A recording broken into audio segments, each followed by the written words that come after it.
Hi, this is Vigil. Garen. Valhiri. King Darius Zaya Solaris. Bearden. Namara. And I'm your DM, Alfred, and welcome to tonight's episode of the Magical Misfits. Rolling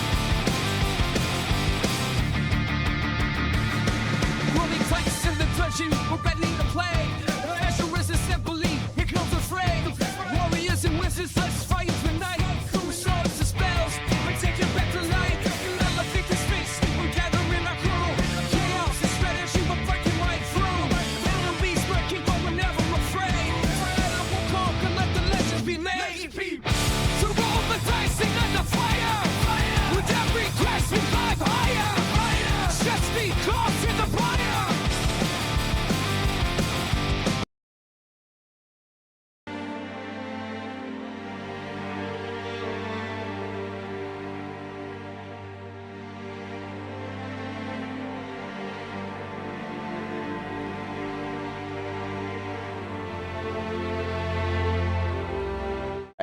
Hello, everybody, and welcome to tonight's session of the Magical Misfits, where chaos reigns and adventure waits at the table.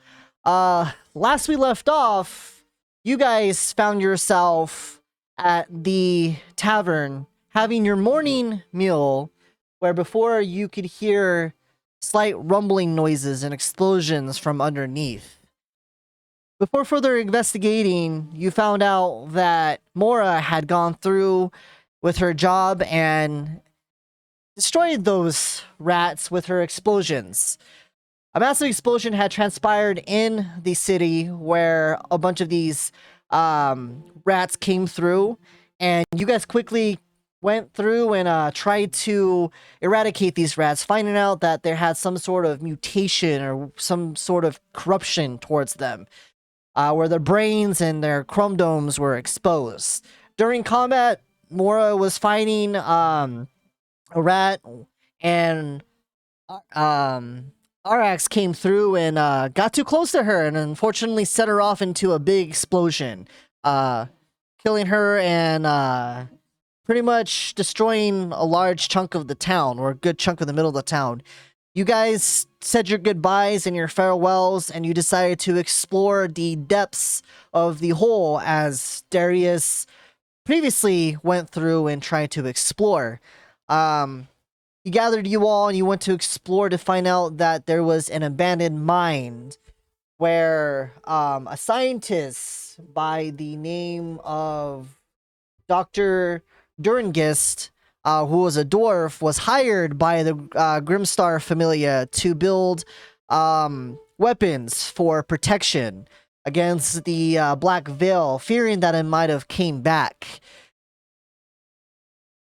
As you guys dwell deeper into the lab, you notice that there was a door closed, keypad ripped off, and a mysterious noise coming through from behind the door.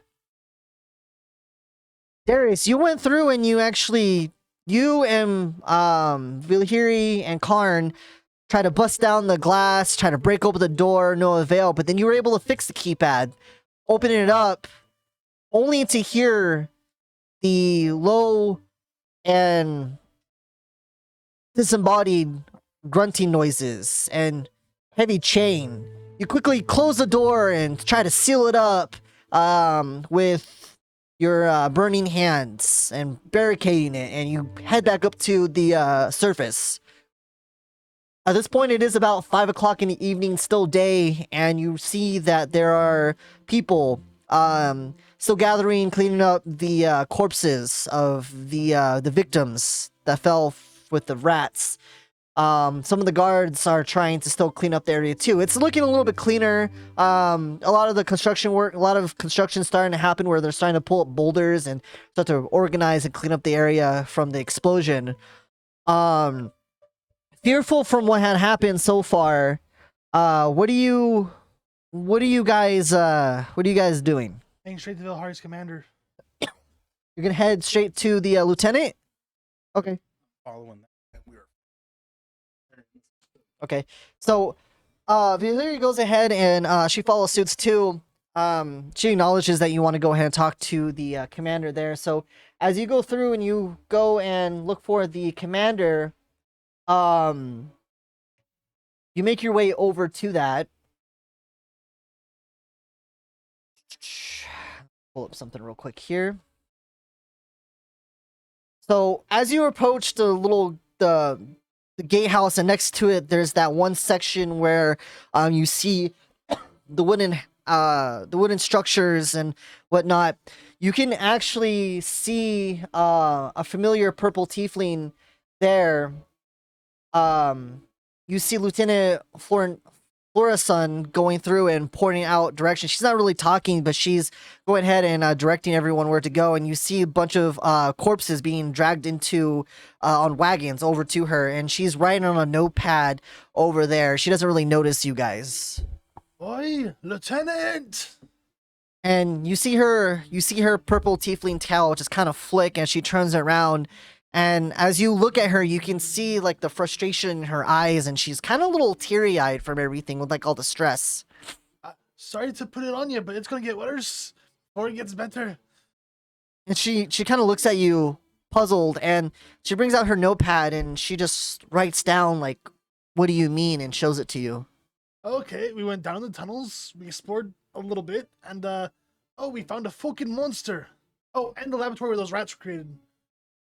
And you see Vilhiri, she comes through and she's like, what he means to say is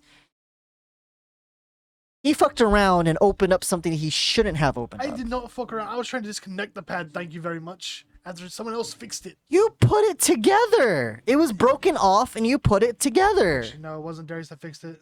Who was it that fixed it? It wasn't me. Someone put in the combination.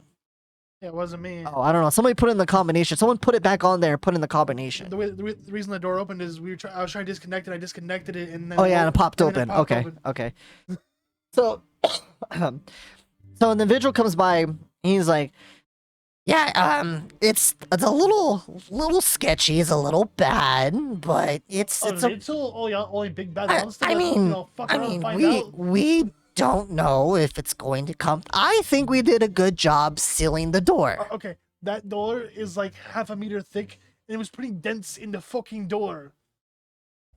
I mean, we'll probably have to figure out. By the way, where's Namara? Have you seen her? She wasn't with us when we went Please down send to the her back lab. the ship, you idiot.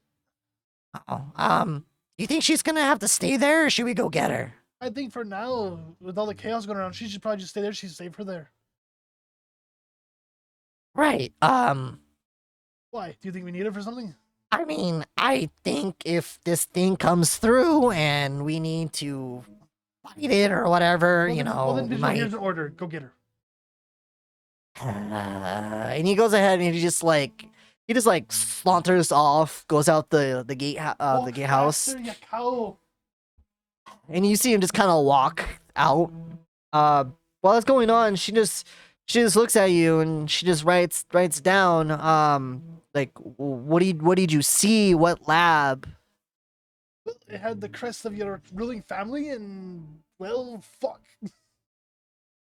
Lots of test tubes, lots of machinery. Oh, some of this purple goop shit.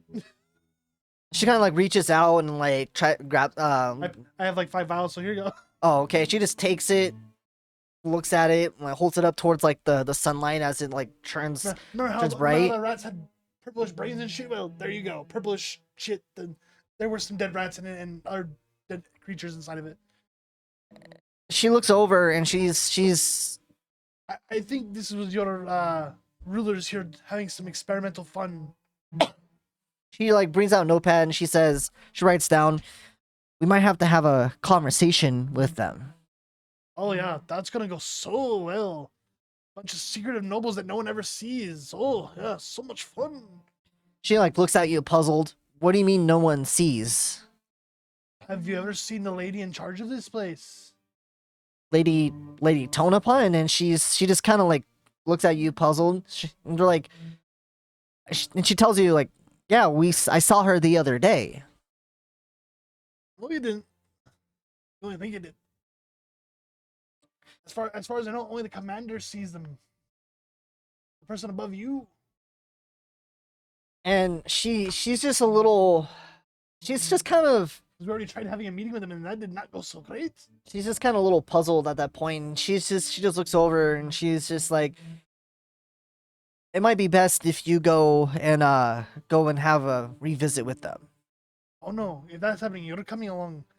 I plan to. Oh good. We also need to talk about the pools that you have up there. And she's like, are you referring to the mysterious glow? Oh yes, the mysterious glow. Oh, and then That no one in the military thought to investigate for some reason. well, and then she says that she goes in and explains that they went through like she goes into like the office, and she's gone for like a little bit, right? While she's going into the office there trying to get some paperwork there, a couple minutes pass, and Namara, what are you doing on the Venavis? Sitting on the deck. Okay. So as you're meditating there, you just kind of hear off in the distance, Namara, Namara, Namara, it's bad, Namara. Yes. Hey, so how are you doing? You doing all right? Great, great. Listen, we may have fucked up a little bit. Oh, jeez. So while you're here meditating, doing whatever you do, we went down into this underground lab, right? Spooky. We didn't really get to see much, but we may have possibly inadvertently, potentially, hypothetically, released something. Maybe, kind of. The door was still closed, but it cracked and we closed it. And Spit it out. What did you do? I mean, heavy chains, banging, disembodied moaning. Yeah. So, we told the guards, and, Darius told me to come get you, so if you want to come along and, or you can stay on the ship. I'm just, offers on the table if you want to, there. He better hope Pick she doesn't Irax stay up there. and set him back down on the deck, and then. Okay, let's go. All right.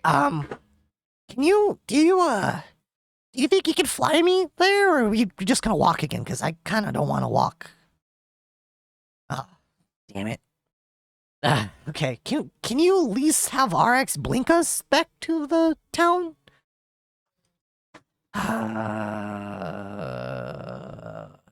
Okay. So he goes ahead and he starts walking back, and you guys go ahead and finally make it back. So by the time Namara and Vigil come back, you see the lieutenant come out, and she has like this file, and she hands it over to you.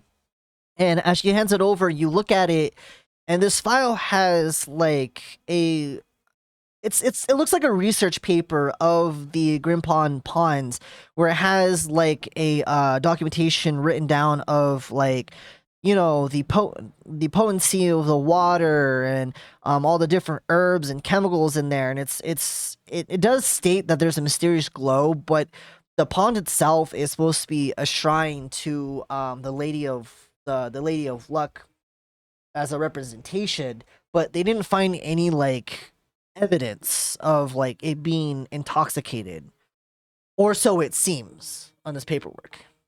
Well, why is all this paperwork really vague? So For research, it's kind of bland. So if you're looking at it, the research papers themselves, it's a good like 5 to 6 like document of it. It has like a chart in there, a makeshift chart and things like that. And you look at the date, and you see that the date itself this is 10 years old. How come there was no further research done? And then she looks around, and she just, Because all herbs and water and pH levels don't make shit glow. so she Especially not just glow purple. So she just says that there hasn't been any like reports of any mishaps going on, so there was no reason to like test the water. Yeah, because someone didn't want you testing it. So she says that she'll go ahead and consult with. She'll have to like file a request to have the scientific team come through, because they're not stationed here. They're stationed over at Azeroth, the capital of the of Tellurion. Oh, it's not typical. They're not here. That's typical. Yeah, so it's gonna take a hot minute. So, but she then suggests she goes ahead and suggests that her herself has to stay behind and look at stuff, but she will send one of her trusted men with you guys as an escort to the Grimestar, the South Watch. I also recommend you send a messenger so they can alert them that we're coming. That's my proper. And she procedure. she just shakes her head and she's like, no, then that's just gonna give them time to prepare, especially if they find out or get wind of this. Plus their sorcerer there is a seer, so he'll know we're coming anyway. So might as well just go and pay them a visit. Probably also saw us go down to their laboratory. This is going to be so much fun. So she waves over a Minotaur guy. You see this Minotaur. He looks like a black bull with like the horns that curve out front. He has a bunch of like steel plated armor. Like he's decked out in the whole shebang. He has like a nice long sword off to his side, and he has like a little hatchet hanging on his waist, and he has like this like little battle hammer that he's just holding on to, and he has that one white cloak that's draping off his left side, and he comes over, and you recognize him as one of the guys that was once harassed by Mora. Aren't you the guy that crapped himself and Mora was blowing shit up? Oh, no, that's not me. I'm gonna call you Asta. The name's Clark. It's Asta now. No, it's It's Asta. please now. please Oh don't. yes. Anyway, yes, ma'am, I'll go ahead and escort these fellows over to the South Watch. If you guys will go ahead and follow me, please. So you guys go ahead and Hold on, we're waiting for someone to get here. no. So Namara and them did show up. Well, give us 5 minutes. Need to explain better than the cow probably did because the cow probably left a whole bunch out. Are you gonna explain it to her, or? Oh yeah. Oh, so Darius goes ahead and explains everything to you. Namara fills you in with everything, all the whole shebang, you know, Including showing her a little purple goop. little purple goop and everything like that. All that fun stuff. Okay. Karn, is there anything you would like to do at this point? Just getting ready to fight because I know everyone's down there. Okay. Okay.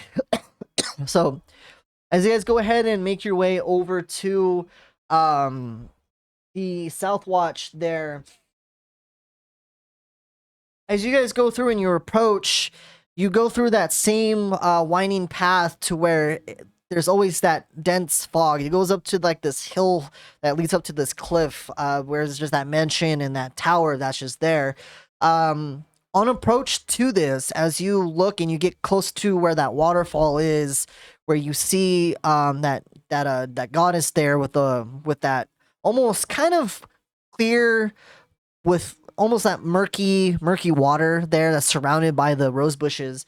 Darius, you can't help but to notice, like off to the right, looking up towards the mansion on that tower, almost as if it's acting like a lighthouse. You see, just quickly like a flash of red just turning, and then it would change to like a ominous like orange, and then it would switch over to like a blue, and then it would switch over to like a green. That's weird. And as you guys recall, when you guys first approached to this mansion, you did not see that or recall seeing that. Some sort of detection system. The juju. I wouldn't say necessarily bad juju, more like very bad juju. Nobles. Wait, I'm a noble. How do you talk to the mobile? You flatter them and then try and get them to admit something without being direct. Like the never like Carn stays in the wood for a reason. Because you have large wood. Long wood, my friend. Fucking crazy. So Well, that was funny. So Baron, you're kind of quiet after all of this. Is there anything that you like to add to this? I mean, you were kind of very interested in the lab, and now you're just here, just chilling. I don't. Shockingly, nothing. I'm kind of pissed I couldn't grab the papers. Ironically, I'm the one that took all that. I have the papers. Yeah, and you won't hand them over. Yeah, because you're a criminal, so. So, as you guys approached the doors, you see. Oh, by the way, Namara, you're noble, right? Good, good. You seem more sensible talking than I am. I'll let you handle talking. Oh yes. Do not worry, my friend. I No, will no, handle. no. I we- will handle the We, talk. we let Uh, you. very we persistent. let you talk. We end up at gallows. if you guys are finished, I'm gonna go ahead and knock at the door now. Okay? Appreciate it, Asta. It's Clark. Please. It's not a problem. Not a problem, Asta. This is Esther. So you hear he knocks on the door, and then you just hear this like deep echo that just kind of like goes through, and then you just hear the and then you see before you a that same butler as before. He stands there, and it's that same hobgoblin that stands there in a nice like little suit and everything. Yes. Hello, Butler. We need to speak with the commander. Have you an appointment with the commander? Obviously not. We're on an emergency. And then you see Clark kind of like kind of tilt his head in. It seems to be urgent news. It's special requests from the lieutenant. And the butler turns around. I'm sorry. If there's no appointment, then the commander will not be seeing you. I'll give you two options. You can either go get the commander and we can do it peacefully, or I'm barging in that door. Very well. And he opens up the door and he lets you in. As he lets you in, please wait here while I go get the commander for you. We shall be patient. We understand we're inconveniencing. So he goes through, and as he walks towards getting the commander, it's slightly quiet. And for some reason, the interior of this, you remember when you first came through, everything was more like brighter. But things are a little bit more like darker. You can see like the picture frames that you see there. Some of them are still now, but when you look at them, you for some reason see like a bunch of as if they're like looking at you. And then all of a sudden you just hear like this slight footfall, just. And then you go ahead and you don't see Commander Torin. You actually see the Count. You see Count Alaric come through. I sheathe my sword really quick. And then he wears this nice green robe and everything like that, and has like that golden braiding there. His white hair is slicked out, and he seems to have like a normal scowl on his face, but you kind of get the gist. That's just his resting bitch face or whatever that most of them have. And he looks over at you. And what do I owe the pleasure? I go down on one knee. I am sorry to bother you at this odd hour, Oh, the pleasure is all mine. but during the rat infestation attack, what would you describe it? Attack. We'll go with the rat. During the rat attack, a crater in the ground was opened up. My party went to explore and we came across a laboratory And he kind of just like, with the Grim Pond family logo on it, and there was something monstrous inside it, and it's currently in the process of getting out. you see him, he slightly adjusts himself, and he kind of like, you see his posture just kind of straighten up, and he seems to kind of like, lift up his chin and kind of look towards you. Tell me more about this laboratory. Well, I pull out another vial of goo. There were giant vials of this with creatures living inside, with dead creatures inside of it, including rats and other humanoids. Fascinating. And inside one of them was a very thick metal door. You see, as he doesn't take the goop from you, he just kind of looks at it, and he looks at the butler, and the butler leaves for a little bit there. Tell me. And he goes through and he walks slightly past you, and he stops, and he turns and faces over towards a portrait of one of the late founders of the Grimestar Familia. How much did you discover down there? Not very much. There was lots of damaged documents that we couldn't read. We discovered the monster hidden behind the door and tried sealing it in, but after we tried sealing it in, it started destroying the door. And what do you plan to do with this monstrosity that's seemingly roaming down there? As far as we know, we cannot handle it ourselves. That is why we came urgently to you, because you are the government. Hmm. We're also not here to accuse you of anything. It might seem like that because we rushed over here and we're kind of rude to your butler, but we are not accusing anyone of anything.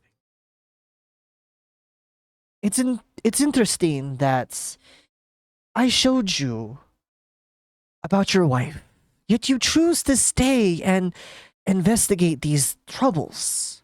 Why have you not left the town? I am a man of duty, and duty must come first before personal obligations. And he looks over to you. You have this, how do you say it in Orcish? And you see that he like suddenly speaks like this fluent Orcish to you. But it's just a small phrase, and his accent isn't the best, but you can understand it, especially for a human of his stature. He says blood oath in Orcish to you. Yes, we have blood oath. Khan always says he's. So as he does that, he goes through and he kind of like looks over. I have served this familia for generations. And believe it or not, I am about 275 years old. I do believe so.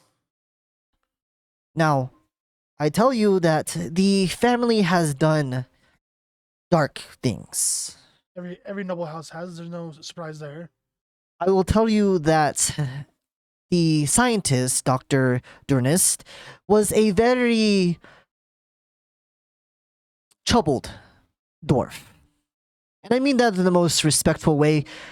May the gods rest his soul. This happened about 8 years ago, and the butler finally comes through, and he takes some tea off the platter, and he sips it. Before I continue, would you all like to have a seat in the lobby and have some tea with me? We would be honored. And he goes ahead and shows you into that same room before in there, and you go ahead and sit down. He puts the platter on the table, and he drinks the tea. He kind of sits up there, and he puts one leg up on the other there, and he's trying to sip it. And you kind of see that with a snap of his finger, the fireplace starts to come ablaze, and just this little clack. You were quite magically adept, I see. That's what happens when you're on this world for 275 years. I understand that. After all, I'm far older than you. Anyway, he takes a sip. Where was I? Ah, yes. The Grimestar Familia once tried to make arms, weapons to sell towards Talversia to possibly fear the Black Veil might come back. That still lingers till this day. But the doctor, he was mad. He was thirsty for so-called advancements on arcane development.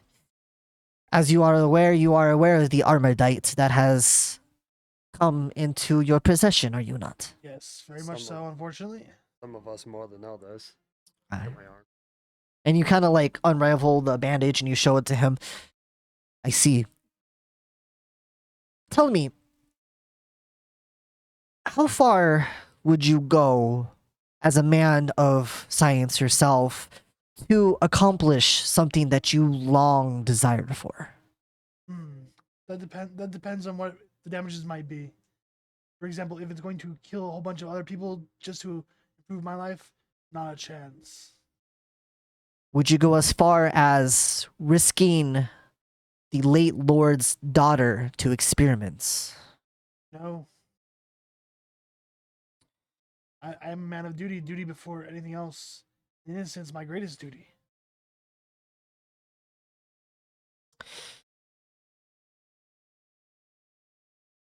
We tried to quickly dispose of the laboratory. Unfortunately, we did take the doctor into custody, and supposedly he had succumbed to an illness of sorts. But mysteriously, when we went to bury the body, we come to find out later that his body was no longer within the graves itself. Necromancy. Great. Perhaps necromancy. Don't look at me. It wasn't me. I know it wasn't you. I was just thinking another necromancer. Great. The previous lord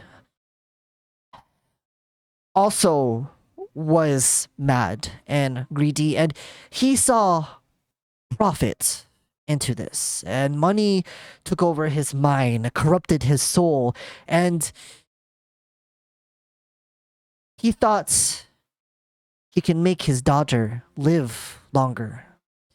I'm guessing that's why no one sees the daughter. Something happened during those experiments. And he goes ahead and like takes you up. He stands you up. The Grimestar familia has a dark past. If I show you what is behind our closed doors, you must promise me that you will do everything in your power to eradicate this thing. I pull out a knife. I swear on this blood that drips from my body. And Not a blood oath.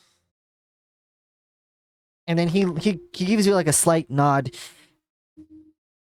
Please, follow me. And you guys go ahead and go through, and as you go through, you start going up through the you go through up the stairs, right? And as you go through up the stairs, you get to the second floor where you see a bunch of the rooms at and everything.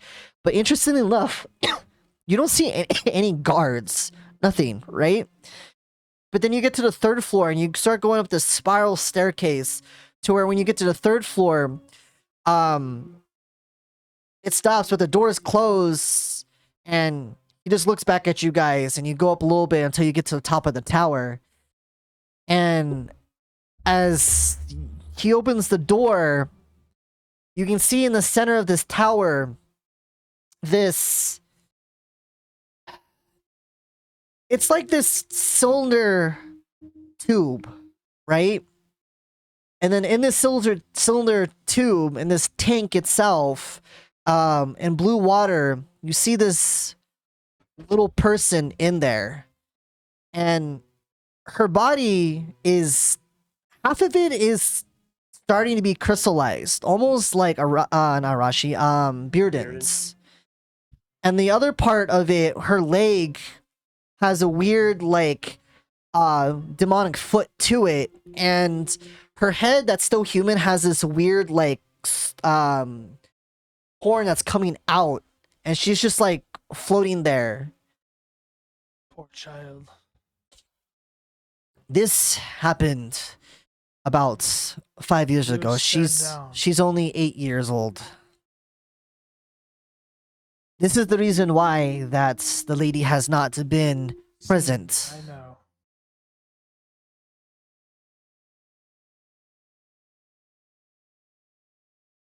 Good question. You said that part of her was crystallized as well. Yes. Would I be able to like sense any sort of like connection between hers and mine? Make an Arcana check for me.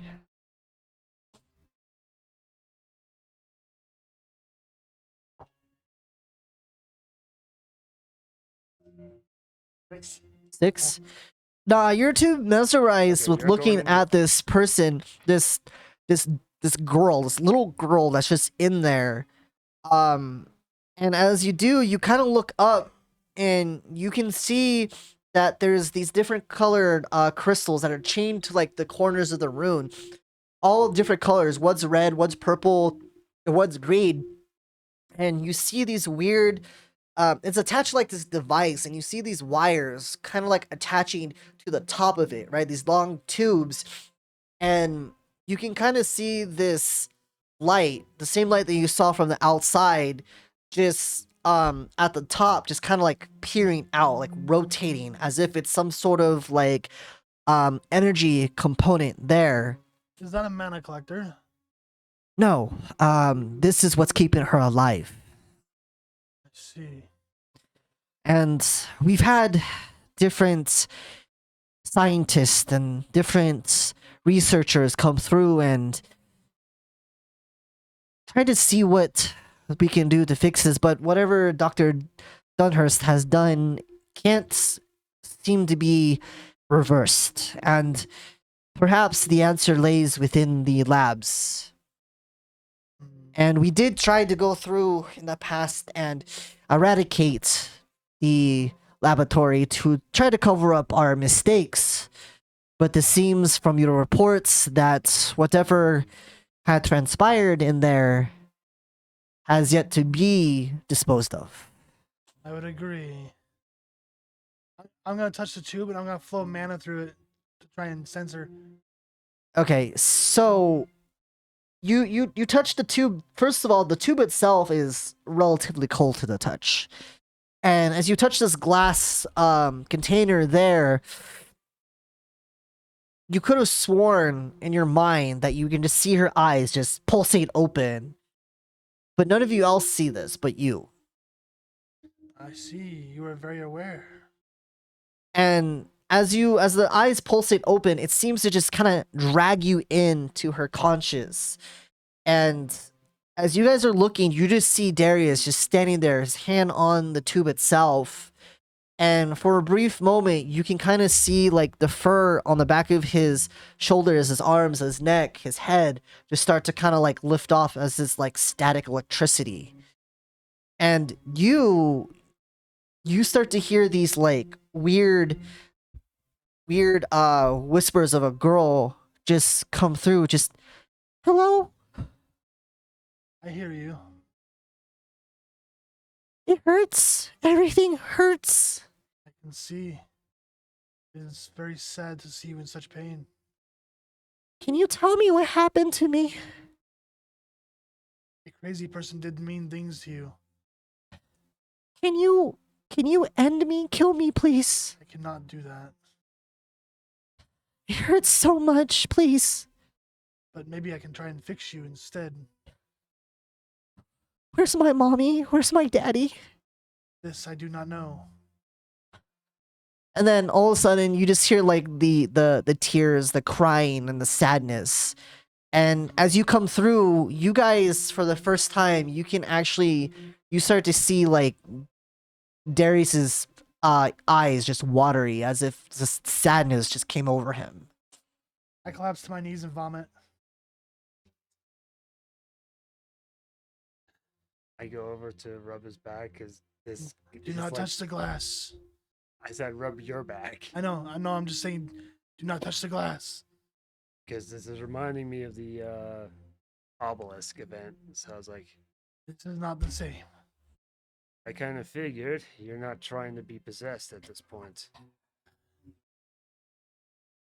Okay. Do not touch me. Well, although Oh, I know. Count, she wishes for death. She's in immense pain and suffering. And he looks over But I cannot harm her, unfortunately. he looks over and he kind of gives like a grievance nod. These crystals are supposed to sustain her and try to take whatever is causing her to suffer away. This crystallization of hers is spreading like a cancer. And he looks over to I you. know. You, of all people, should know. Fortunately, I do. Right now, I'm trying to find the same cure myself. but her conscience is still strong. She also wishes to find her mother and father, but I am pretty sure they're already gone, aren't they? The mother died at birth, and the father, of course, was killed in a laboratory accident. I figured I could not bring myself to tell her that. Not tell her they were gone already. That she was alone. I'm not a man to ask for forgiveness. I, too, myself had made grieved mistakes, but I am her primary caretaker, and if you could see it to at least eradicate whatever remains down in that I'm location. Destroy it all. helps me find a cure. I'll gladly take that. Don't be. I like your attitude. And then you notice that Clark isn't really with you guys. He remained downstairs, and Vigil's with you. He's like, "Wow, this is some crazy stuff here. So we're gonna go back down there and Hold on. You be quiet, Cal. oh, I have one last question. What is actually up with the Grim Ponds?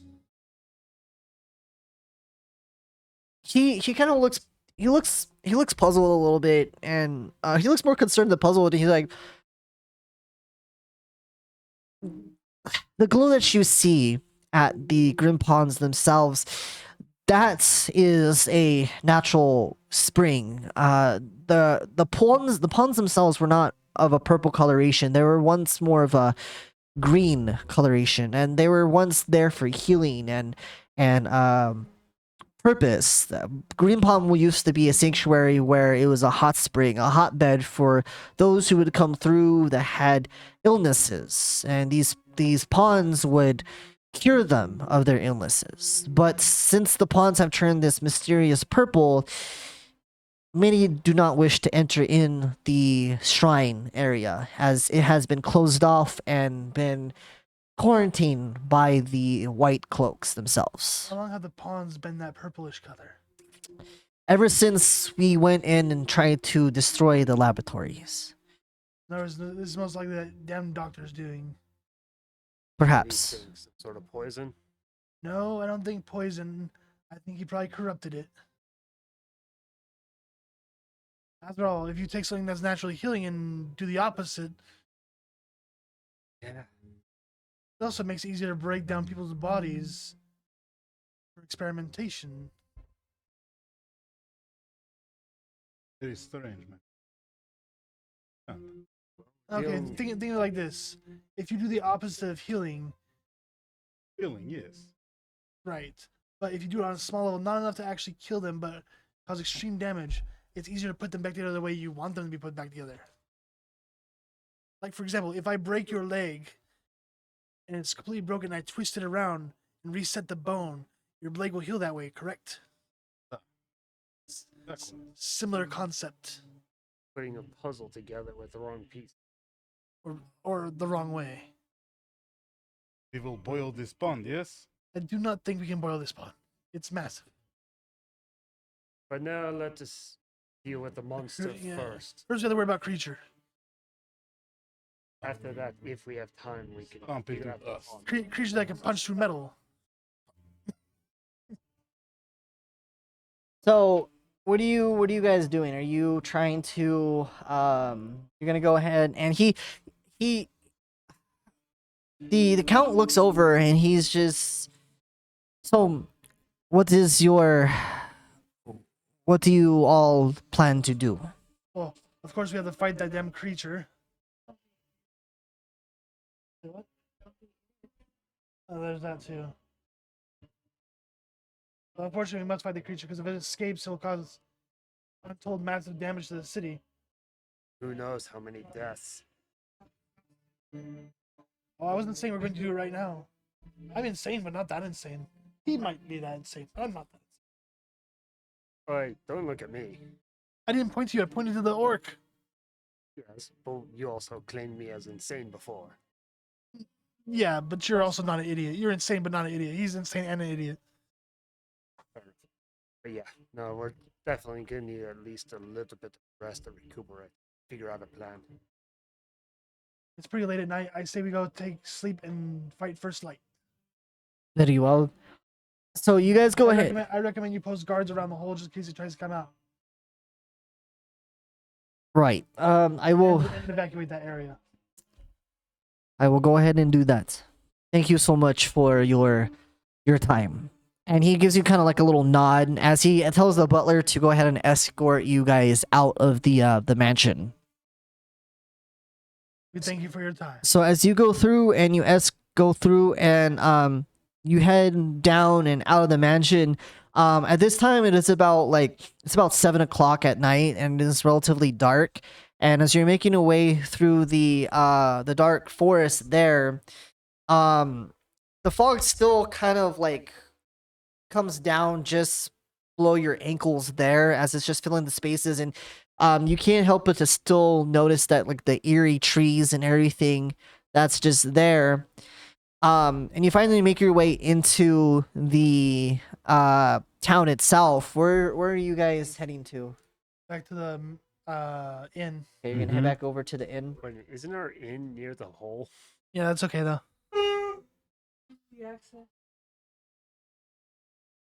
I'm more worried about the immediate buildings directly around it. As you guys go through the Drake Estates and you head over towards the inn, so as you head over to the inn itself, you go through and you see that there's really no patrons there. It's just the hobgoblin bar owner and of course the satyr that's there that's taking the orders, or not the orders, but it's kind of like busting the tables a little bit, kind of like setting up any of the condiments that are on the table there. And you guys can't help to feel a little bit tired and worn out, especially those who did a lot of activity. I sit down at the bar, a meal and a drink. It makes something stiff, very stiff. Very tall ale for me. All right, a little bit of tall meal and some ale for you. What about for the gnome over there? Big one for him as well.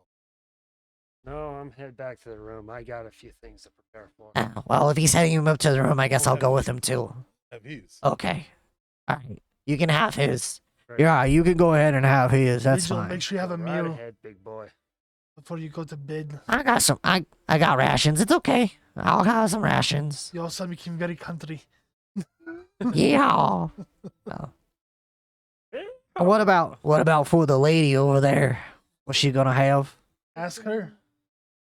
Right. So he goes ahead and he turns around. He goes into like the kitchen, and you can just hear some pots clinking and clacking there.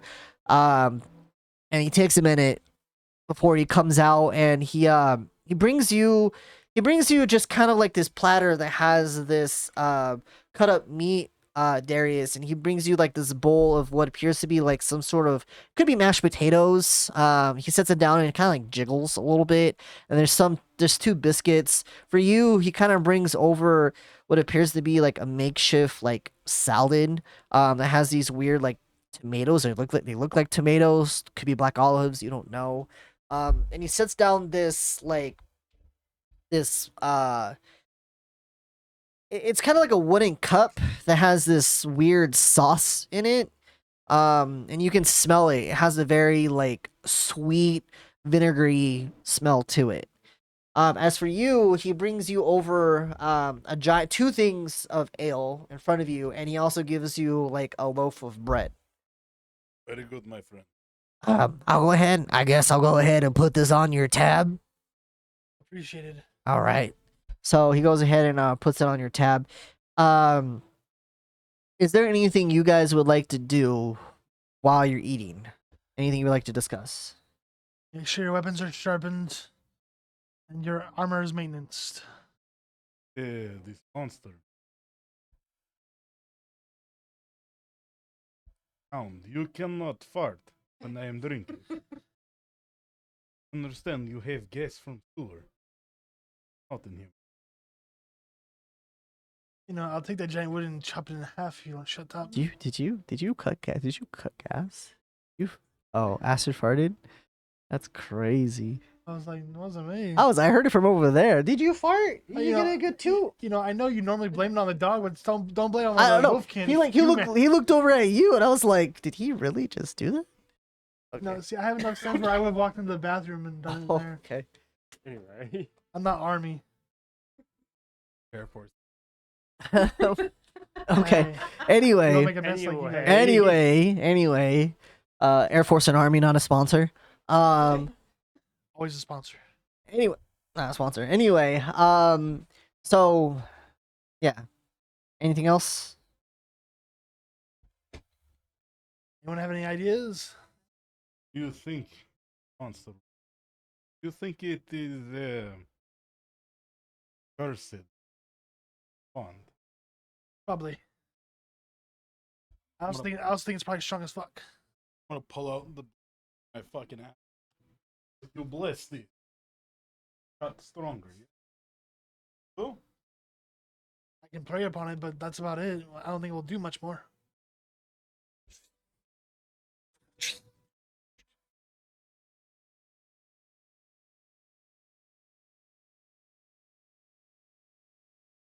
Okay. So as he's praying, you go through like 2 of the ales real quick. 40 minutes later. You're already down like fucking like 7, 8 ales. how long is this going to take? There you go. You look over and Darius is just asleep. He's just like No, I You fucking fell asleep 2 minutes ago. he fell asleep while praying, while like blessing the In axe. the name of the Father, the Son, the...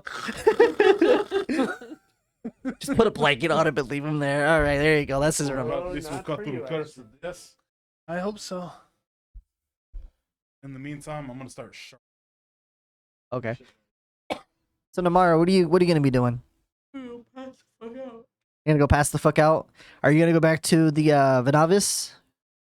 Okay. But I'm gonna Don't worry, I'll send the cow for you. All right. So you go ahead and I know he loves walking. I'm assuming that you're gonna go through the back alleyway and you're just gonna fly off that way. Okay, so you go ahead and do that.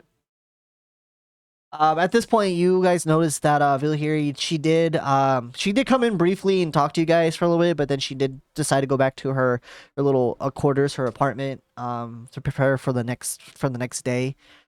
Bearden, you go up to your room, right, with Vigil, and you go to there before him, and he opens the door, and he's like, "Man, what a day, huh? You know, we went to go.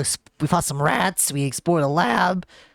We talked. We saw we know what happened to the lady of the Grim Ponds. That was pretty intense. I never seen something like that before. And you see him. He was just kind of like writing in his little journal there, kind of like drawing the picture.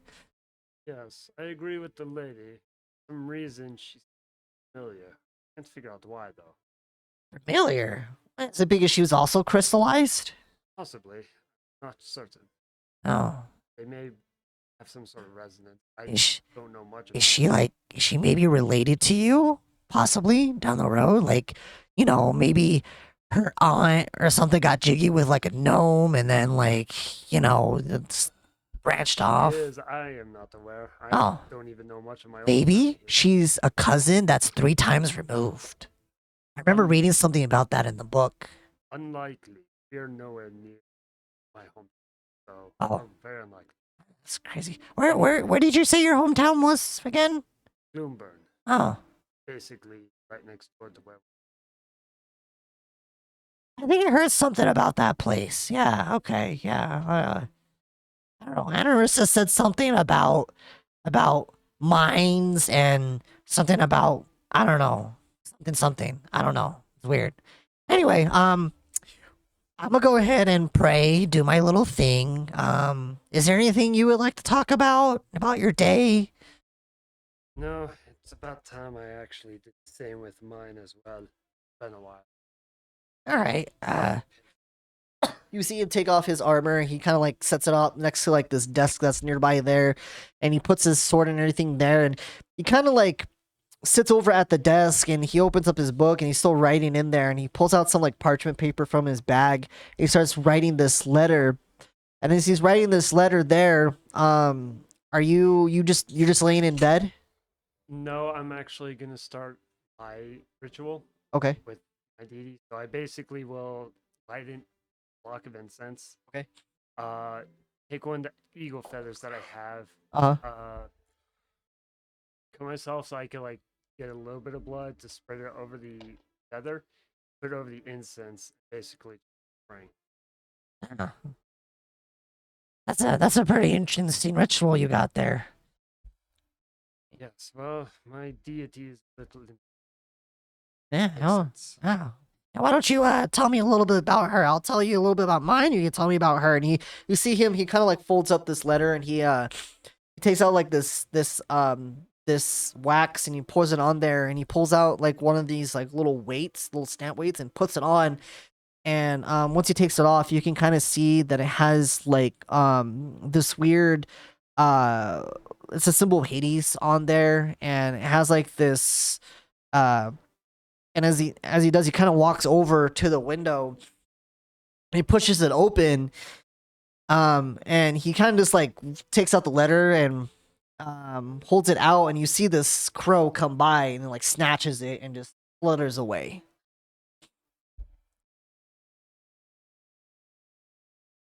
I'm going to assume that either brings it to your headquarters, deity.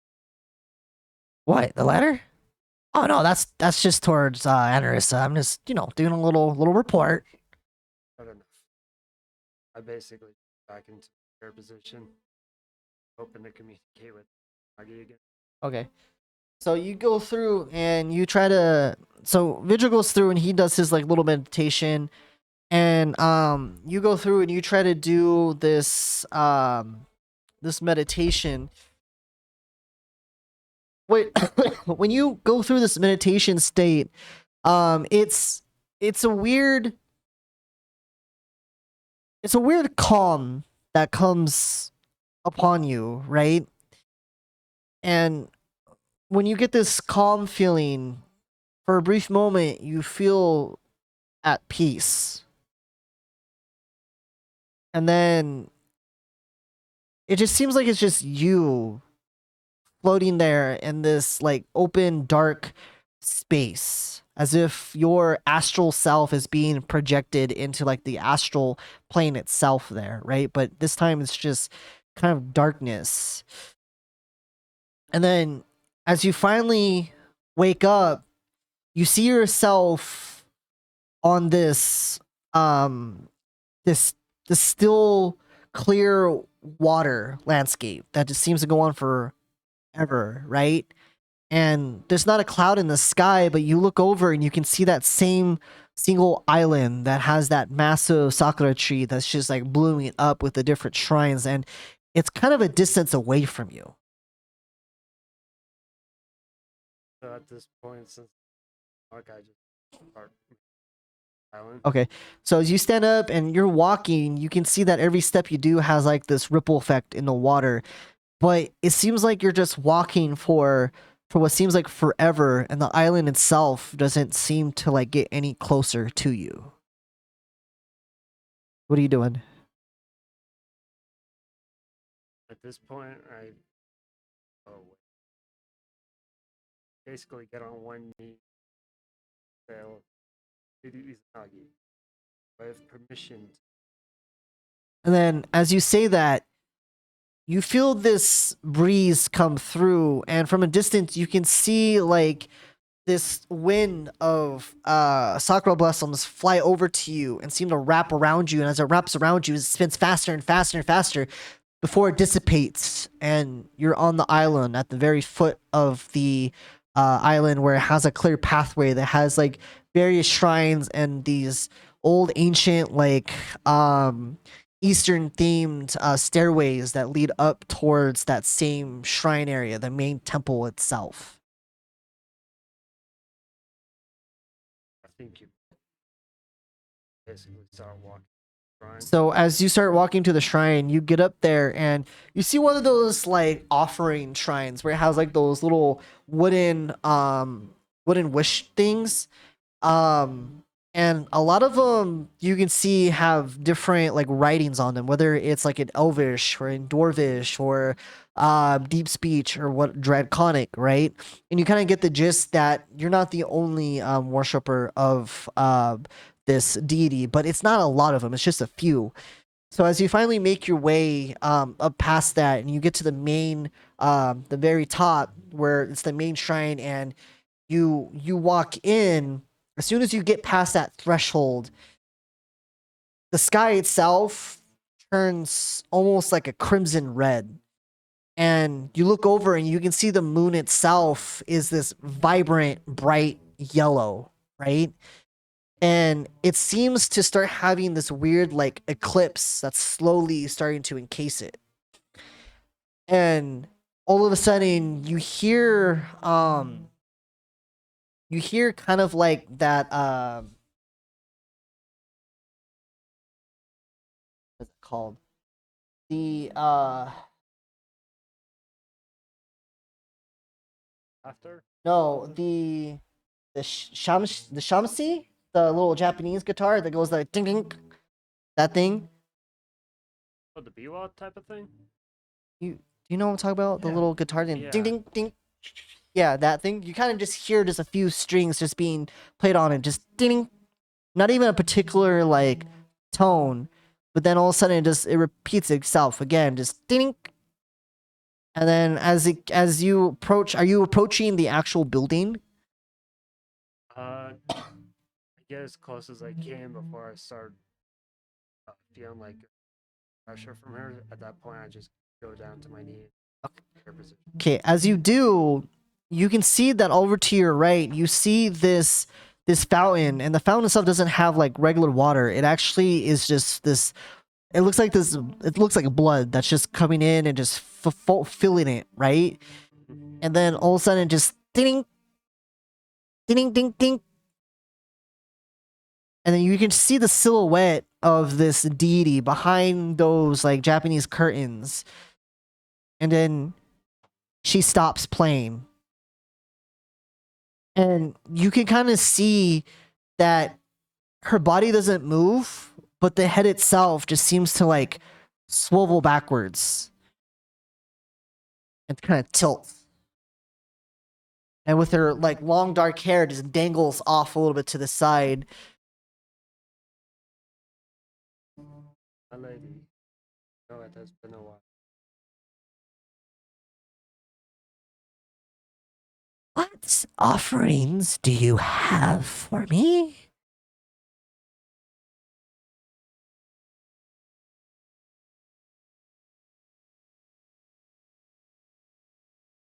So in this case, I brought. I still have a incense with me, Uh-huh. nothing, and in this case, I give you this hide of the sand shark.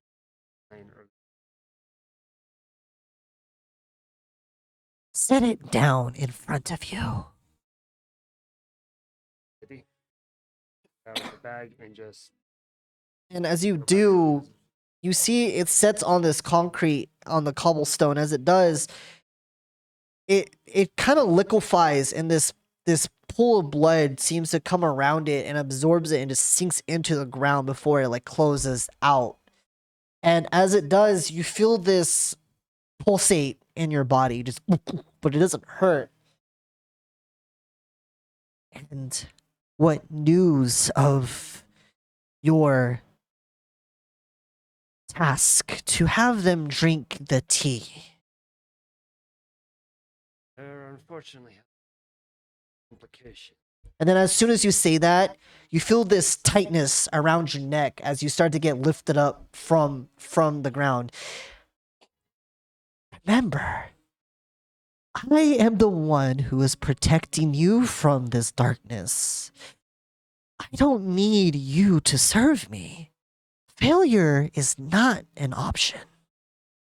And then she like releases you back onto the ground, and you kind of feel this like burning sensation around your neck.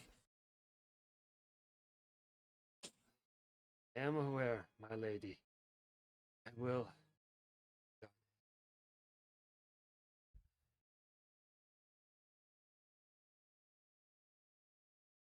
Apologize for any delay. Fortunately, right now, it is held captive by Hades and crows. And Take me a little time to guide them back. then why don't you start with the Crimson Crow? I'm currently working with a couple of its player members. I am able to trust. We'll be able to go back and grab the item. Able to.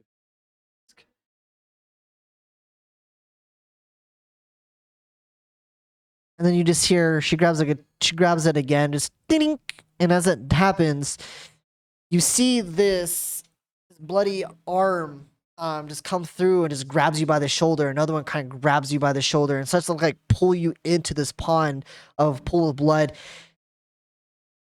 Until next time. And then all of a sudden, like all these hands just reach out and start grabbing your face and start pulling you in before you wake up out of your meditation in a cold sweat. And you can't help but to look over and you see Vigil. He's just knocked out and his bag is just kind of left off to the side there. I think small miracles, I suppose.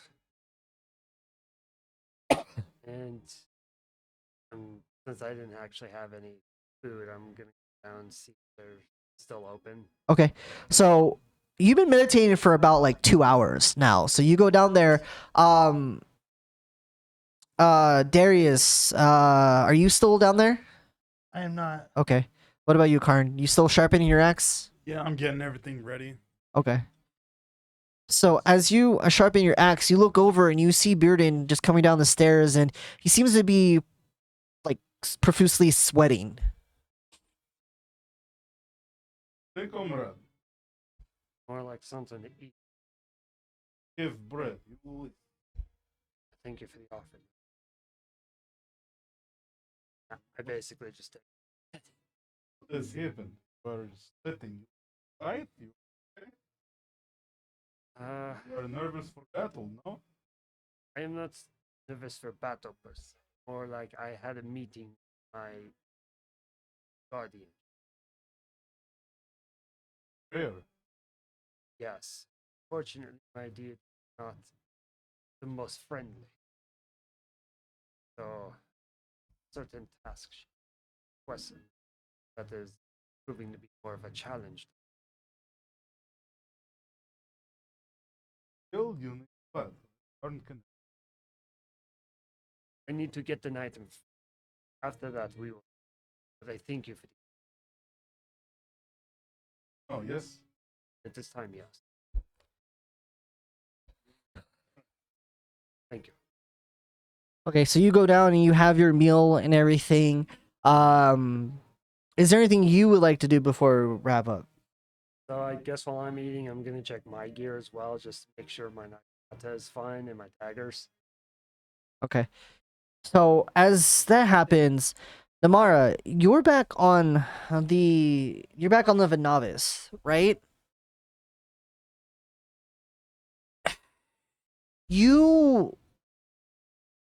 Where are you at on this ship? Are you on the forecastle? Are you on the actual like deck? Are you near the bridge where you're like where you can steer and everything? Or are you at the crow's nest? Where are you at? Probably in the crow. Okay. So it's interesting enough with your adventures and everything coming through. You've been away from home for some time, right?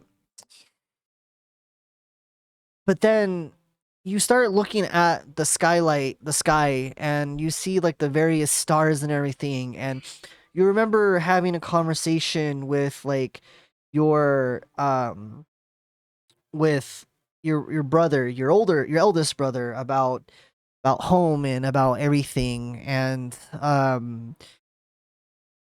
how he always told you that, he never really, he doesn't disapprove of you. He just wants you to get stronger, get better, especially if you need to be a fit leader to do everything. You need to have a strong head on your shoulders.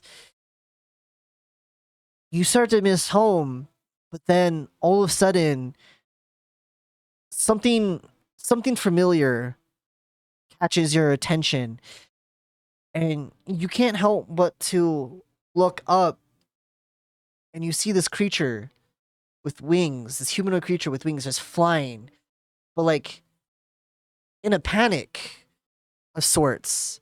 It's and all of a sudden this person that's just flying there gets a little bit closer, and you see this weird you see this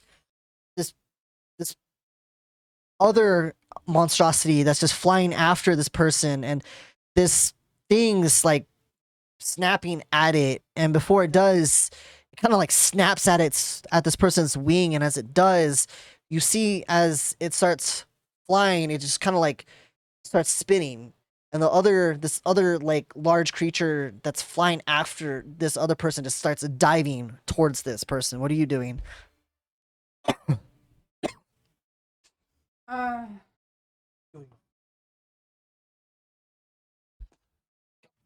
Don't like my. I'll.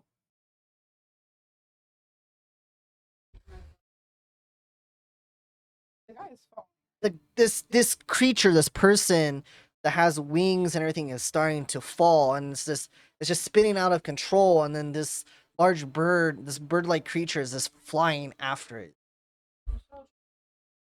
Okay. So are you flying towards them with the bow? So you go through. Go ahead and just make an attack roll for me.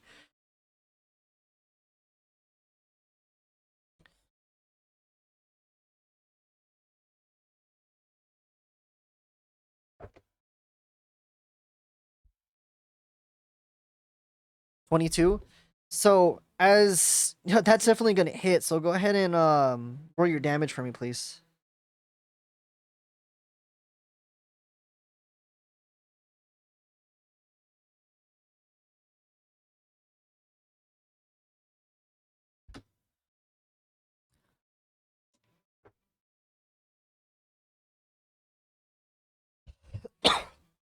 Working. 14. So you zoom by, and you fly by this, what appears to be this, like this, it's a griffin, right? And you go through and you shoot the arrow, and as the arrow, are you using your frost arrows? Mhm. So you shoot it into its neck there, and it rolled a nat 1, right? So you shoot it to its neck, and as it does, the ice caps it, and it starts to fall too, and it falls away from it. So the guy's falling down, this person's falling down, and this griffin gets encased, half its body gets cased with the wings to where it's now falling away from it. I'm assuming you're gonna dive and try to catch this person. So you go through, and as you catch this person there, who as you look over is unconscious, right? And this individual is covered in this like cloak or whatnot, and as you swing down, are you landing on the Venavis, or where are you landing? On the banana. You land on the Venavis, and as you do, you lay this individual down, and you recognize this individual, right? And this individual happens to be like a young uh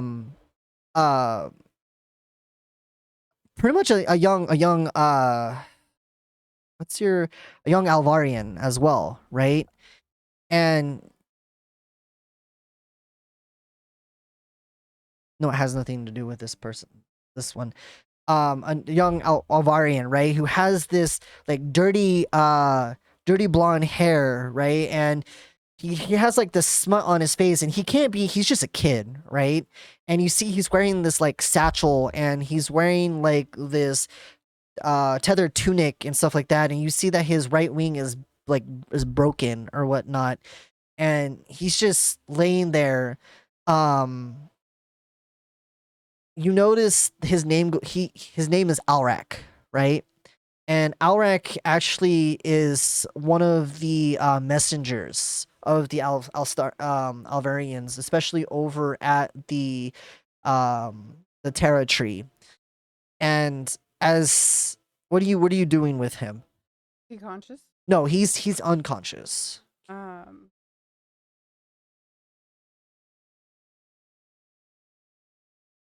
he Okay. wrap his- Okay. So you go ahead and wrap his wing, and when you go through and you heal him, he wakes up, and as he wakes up, he goes through and he quickly like grabs his bag and he pulls out like this makeshift like bone dagger, and he tries to like stab you, and as you stab, you kind of like grab his wrist and you do like a maneuver where you just kind of like put around his back or whatever, and he's just like,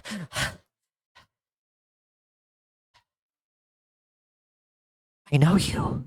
What are you doing? Lady Mora, you need to come back home. The those hunters, they found us. They're raiding the homes, and we were able to fend them off. But you need to come back. Your brother was wounded. We have the family like hidden right now, and our he starts coughing a little bit.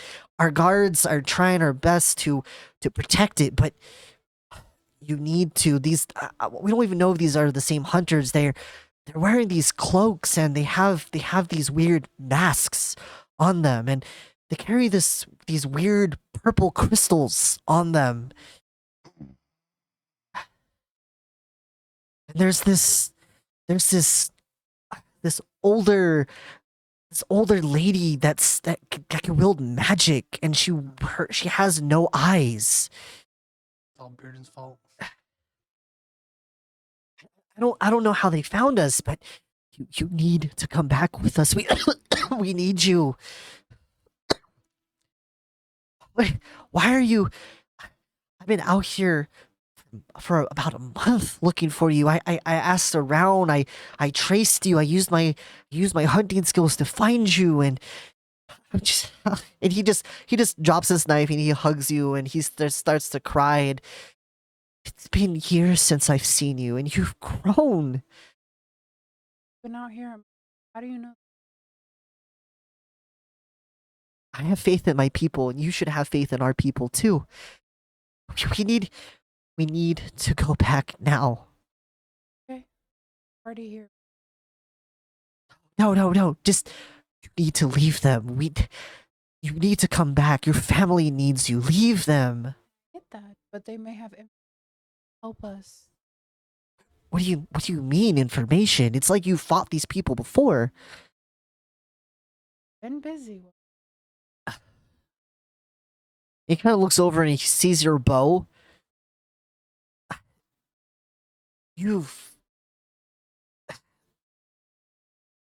I see you've gotten a little bit better with your skills too.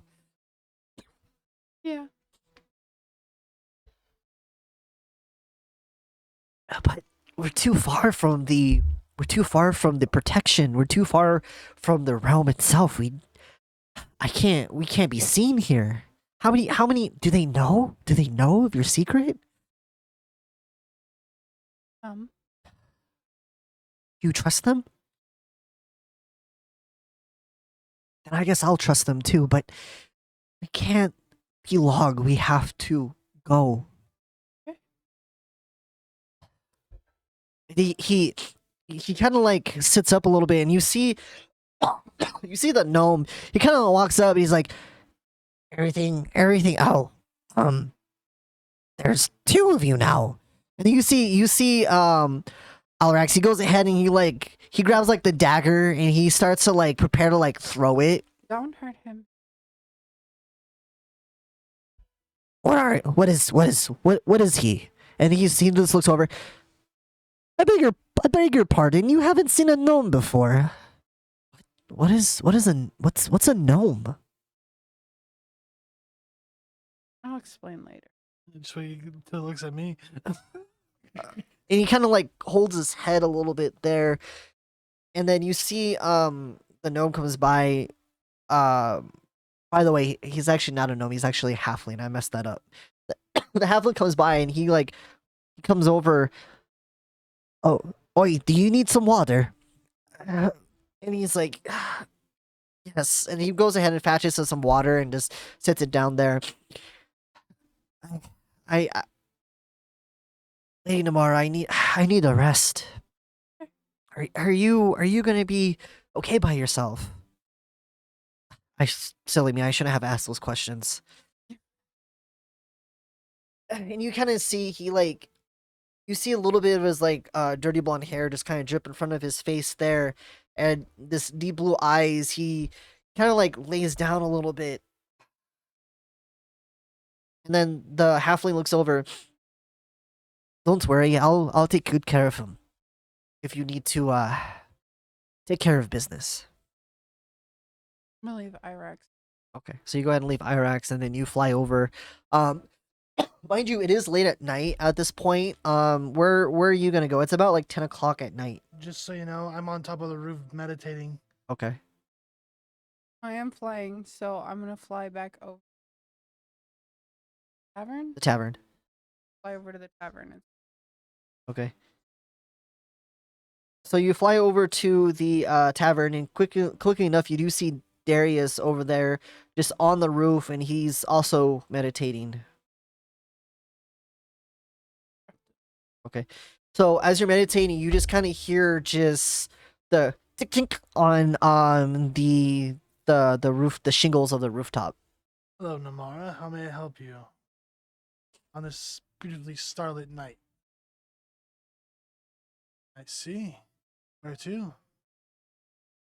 Ah, what has happened? Okay. Okay. So she goes ahead and tells you everything. Ah, I see. Is the boy okay? I meant injury-wise. You need me to come heal him?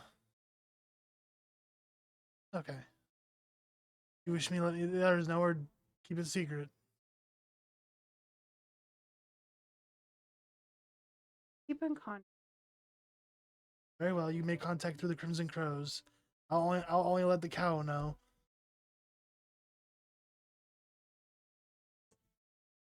After all, the Crimson Crows are almost everywhere. Be safe. Okay, so you go ahead and say your goodbyes, and you go ahead and you take off. And as she takes off, you just see her flying over towards the novice out of distance, and you're there for a brief moment to let him rest. Aside from that, you go ahead and go through your meditation. You probably find rest if need be. You prepare your flight to go back home, and hopefully you'll go through and venture back with some stories, and maybe follow up with your fellow adventurers. But until then, we're gonna go ahead and take our quick break, and we will be back in about 15 minutes.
All Might not taste right. great, but it will do the job. And welcome back. So, go ahead and take your long rest for the day there on your D&D Beyond.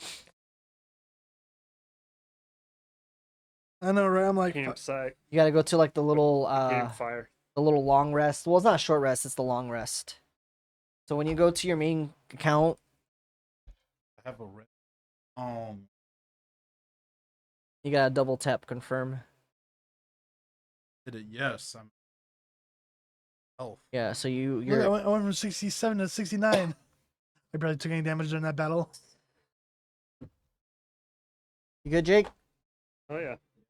That's the long way. I am going to go ahead and do that for Vilhiri real quick because I know she's a little battered and bruised. Just a little. She got fucked up. Same thing. I was just missing spell slots. Me too. Me too. I cast that Waltz of the Winter Wolf and froze shit.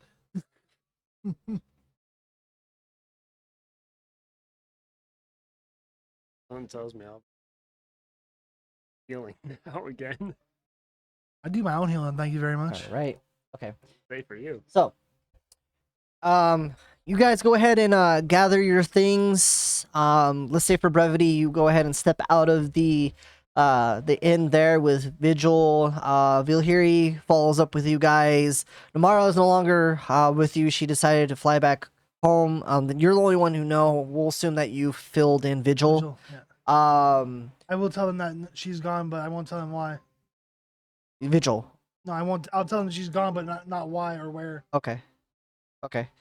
So, anything you would like to add to that about him telling you that Namara left? I will find the creature. She's terrible, yes? Wolf. I think we have the tracker right here. Even then, You I know, don't. big nose, hey. stupid. Little bloodhound right over here. I walk over and just. I thought Vigil said, Why? What did I say? Bloodhound? Compare me to a I fucking mean, dog. I mean, you do have a good, really, that was a compliment. You have a good sense. I pull out a Sense of knife. smell. Filet mignon. No. Ah, no. No, slice I'm sharpening the knife on the grill. He's just like, no, please, I'm sorry. No, God, no. No, God, please, no, God, How do you like being compared to no, a steak? God, no. Um, So you guys go ahead and go through. Now, which way are you guys going to go through? You going to go through the hole that's in the ground? Or are you going to go through the shrine itself? Fine. Yeah, so they told you that you can go through the shrine and explore through there, or you're going to go through the hole through itself, to the south. Shrine it is. 'Cause we already know we're going to try and climb that rope, and the magical rope already got fucked up thanks to, Fire Woman. Brimstone. Miss Brimstone over there. Okay, so as you guys go through and you head over to the Motherfucker. what do you get? What do you roll? 4. What is 4? Mute. Ah, shit. Do you get a reroll? God I damn just walk over and punch him in the face. Is there any way I can make him? Start like shocking his nipples. So, as you guys are walking through the town itself, you notice that the town, for some reason, seems desolated. You mean deserted? Yeah, deserted. Like, there's still people there, but it's not as populous as it used to be. I mean, I did tell him to evacuate the people, so. True. But you also notice that there isn't a lot of, like, guards in the vicinity either. This is why I can't stand other nobles. They tell them to do something, they just don't fucking do it. And then as you're kind of walking through, you walk over towards where the entrance to the shrine is. And as you walk over to the shrine area, let me see if I can pull up the shrine itself for you here.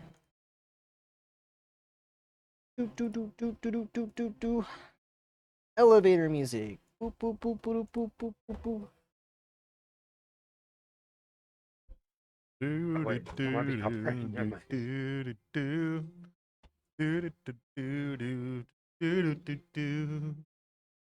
Boop, That's what she said. Hitting it so hard, she starts singing. elevator. There we go. Okay, we're gonna. Starts hitting like all.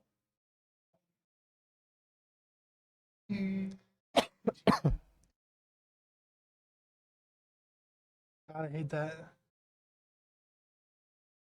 The only thing worse than that was internet loading. Oh, the AOL shit.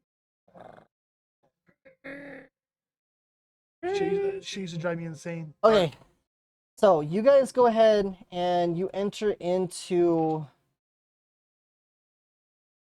First thing, it lets me do it. Here, let me cast it back on this.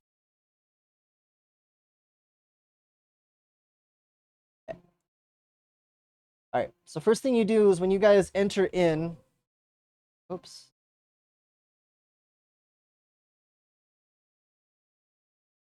So you come through,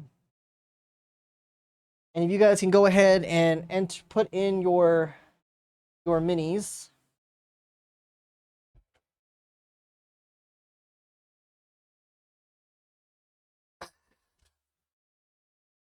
Down a little bit more. Let's. Give me vigil, you son of a bitch. Oh yeah, here. I'm gonna put. Oh man. Point man, right there. That's me. Like snow. So you enter into the vicinity, Who and doesn't have dark vision? I think Vigil's the only one. Vigil's the only one that doesn't have dark vision. Okay, Karn's in the back then. That, Vigil will be in the middle with the gnome, and he'll be in the back. So as you enter into this vicinity here, where you we don't have can, eye rocks either now. Shit. God damn it. yeah, sorry, and then I don't have Vilhiri's mini. I guess for Vilhiri, we're just gonna use this old retired character as Vilhiri.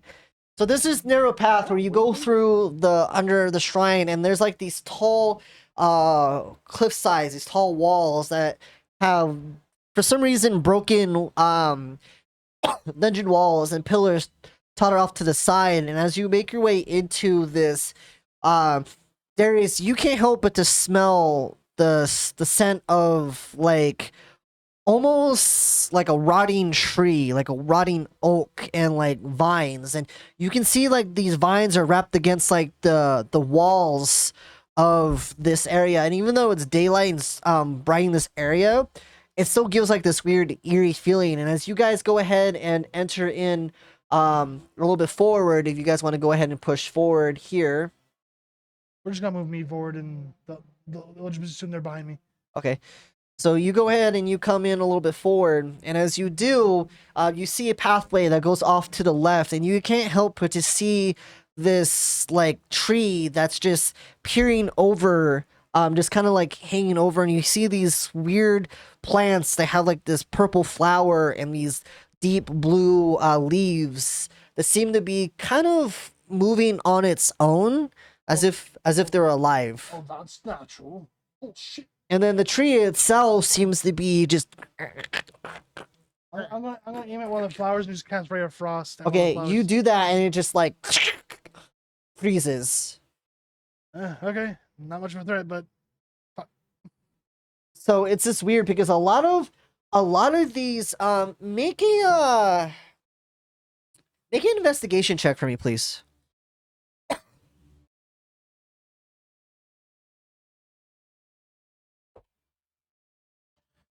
dirty 20.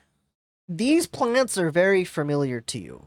These plants are actually from the Feywild, which is very odd for them to be here. What in the blasted blazes are you doing here?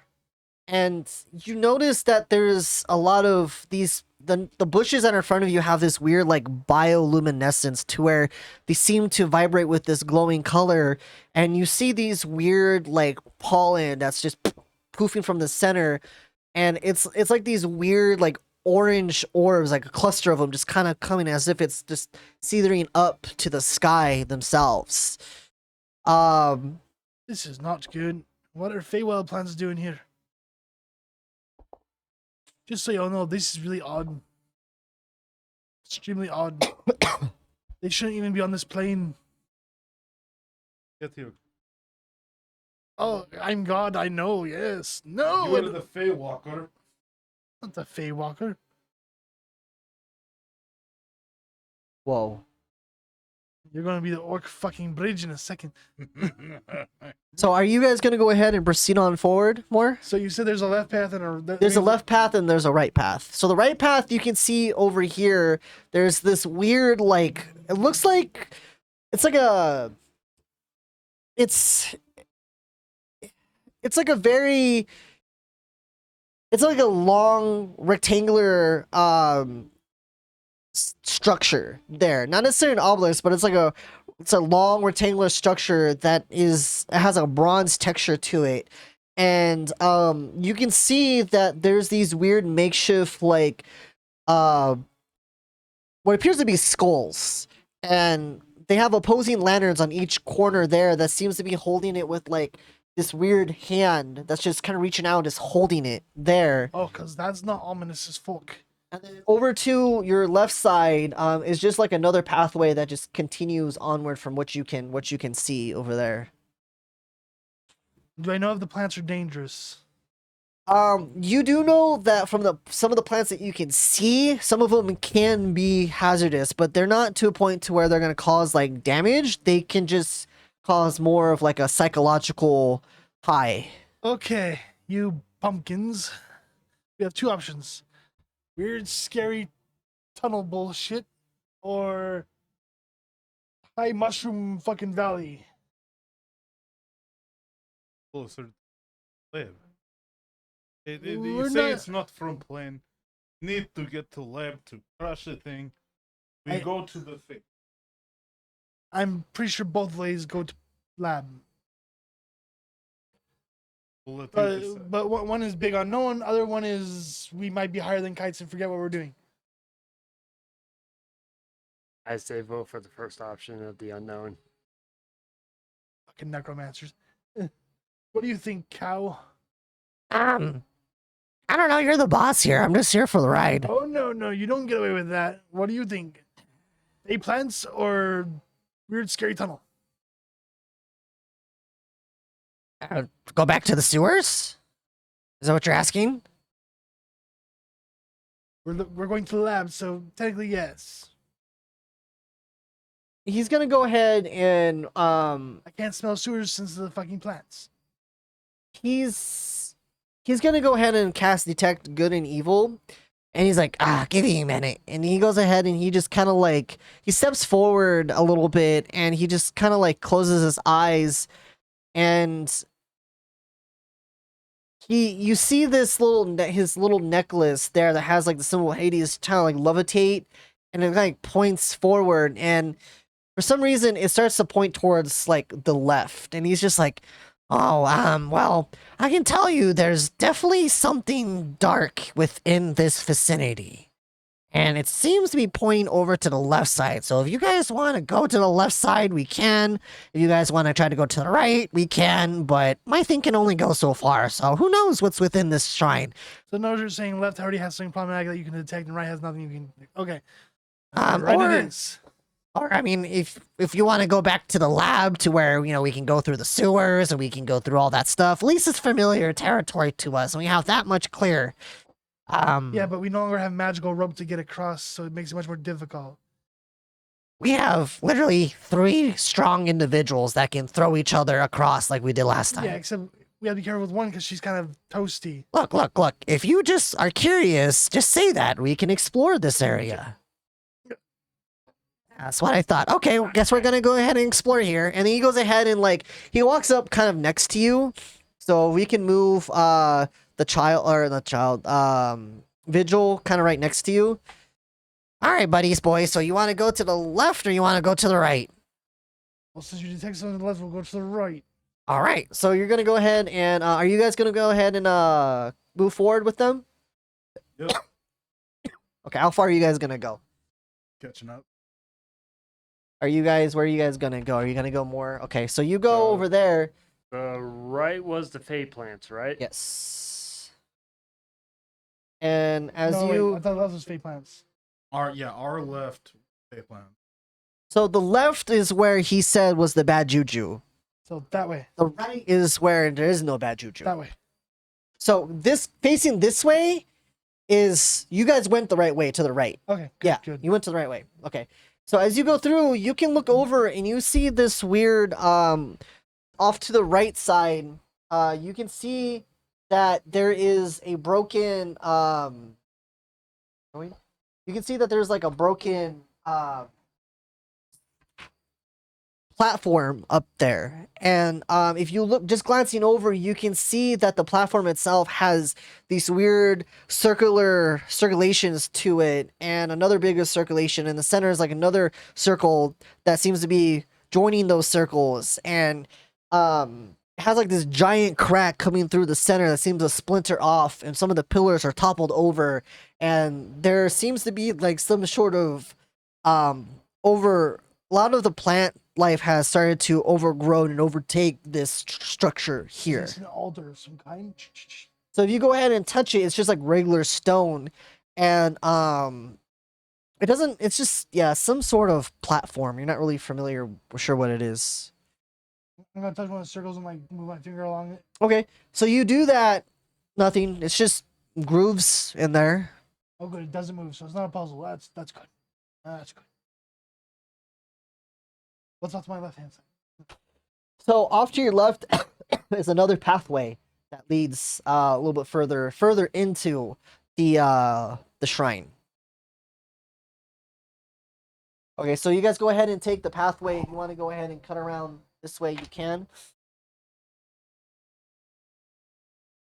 No, I've fallen off the beaten path. Oh no. So you go through, and as you do, you can see again like various tree stumps. The tree stumps are cut, and now the plant life gets like thicker, and you can see some more of this bluish, deep blue leaves with that purple flower, and these glowing blue glowing blue bushes, and these trees that seemingly like move, and they're seemingly move in like a rhythmic pattern. One of them actually next to you just goes, and a lot of that pollen ends up going into your guys' face. And at that point, I need you guys to go ahead and make a wisdom saving throw for me. Oh, nice. Nat 20 for Vigil. He's in wisdom, right? Yeah, wisdom. Is this It's not a against magic. No, it's Okay. not. That's an effect. 20. You were all going into dice jail tonight. 3. 3. So, 24. seemingly... I have a +5 on that Okay, one. so Vilahari gets a 19. So seemingly all you guys seem to be fine. No issues. Mr. Mute Pearson, are you speaking yet? So interesting enough, when you talk to him, you see Bearden, he seems very, very high. And he's just kind of like looking up, just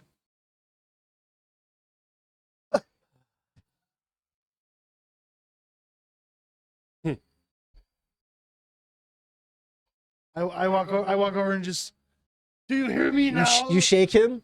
He's still non-responsive. He's just Karn, carry this idiot. Hoist them.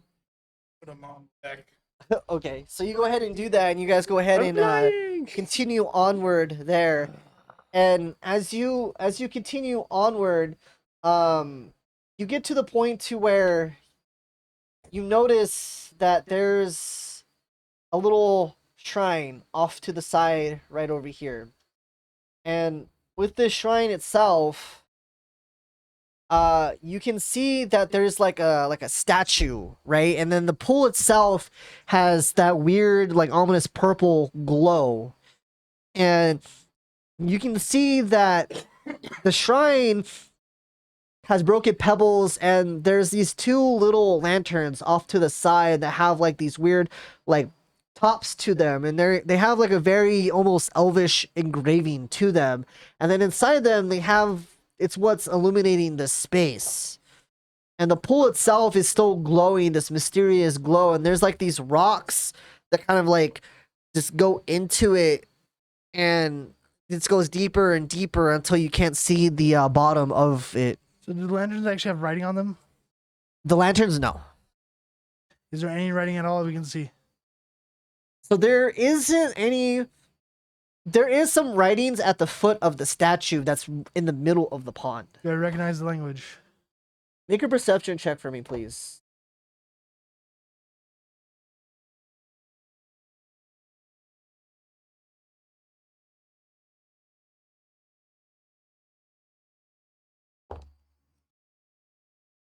$25.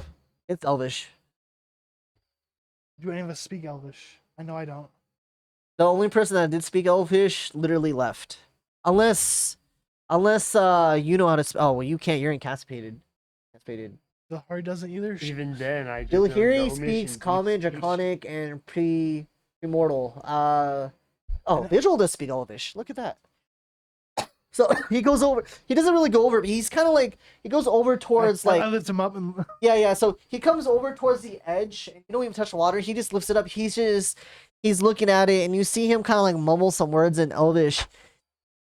Oh well, this is saying something about the rite of passage are those with the purest of minds. oh fuck, Karn, you're fucked. Well, buddy, you're out. Sorry. So is Bearden. Well, I mean, Actually, right now he's pretty pure. Right now, actually. another thing we can do is we can go through and explore the rest of this, or I know. Let's put the evil gnome inside the pool and see what happens.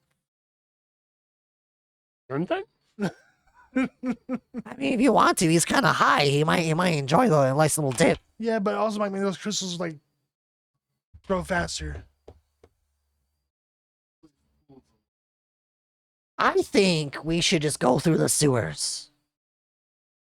Who asked you? Got those little dicks, right? Nothing here. Be silent. Good morning. I go and sit cross-legged in front of the pool and pull out my religious symbol Okay. and pray in front of this. Okay. So you go through and you pray in front of the front of the symbol there. You guys see just well, except for you just see Darius just sit there and he starts praying, meditating. Nothing seems to be happening to him. But then you suddenly feel this like tap on your shoulder. Just Who goes there? again, just a tap, another tap on your other shoulder. Speak if you wish to be heard. Taps on your other shoulder.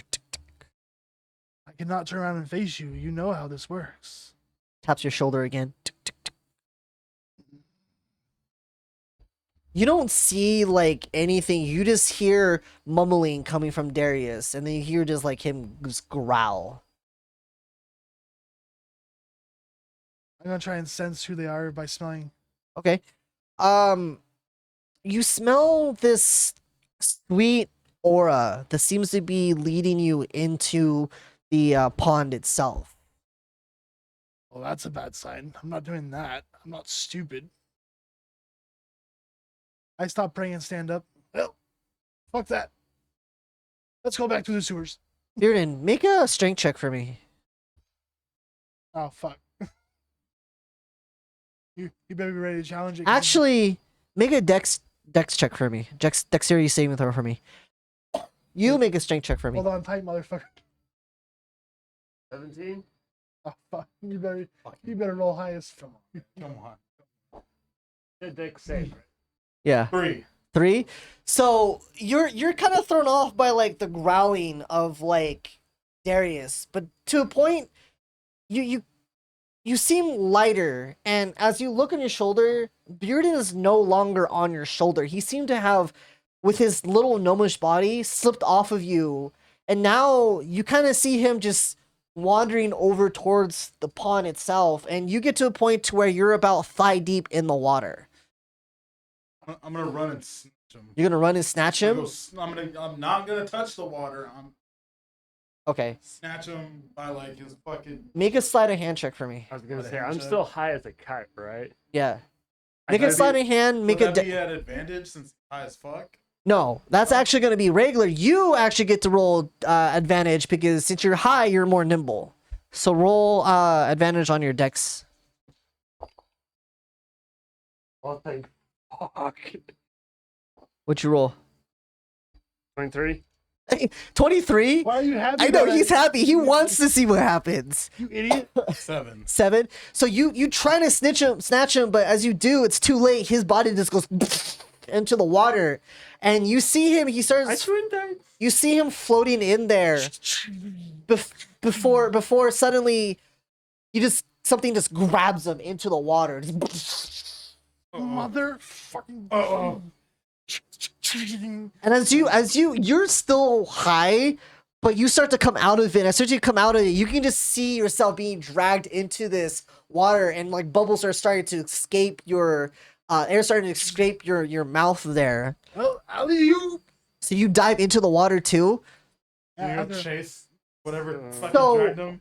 But before I jumped in, I tied a rope around myself and tied it to something. Okay, so you tie it to something. You probably just give it to Karn or whatever, and he ties it. Do not fucking. So you dive into the When you run water. away from me. You guys, okay, so you remember that scene in Hercules to where he goes to like Hades or the underworld and he dives into like the soulless, the water full of, like souls or whatever? Like soul pit or whatever. Bro, I haven't watched Hades since I was like that movie since I Oh was, my like, god, 7. okay, so you dive into the water, and as you dive into the water, you can see like it's murky and you see Bearden, but you can see like these translucent ghouls and ghosts just float by you, and they're just like In the name of the stars and the moons, get out of my fucking way. and then they're kind of like just going around you, but as some of them are like starting to like touch you, and as they do, I do need you to make a con save for me, please. Oh, wrong one. Wrong page. Go back.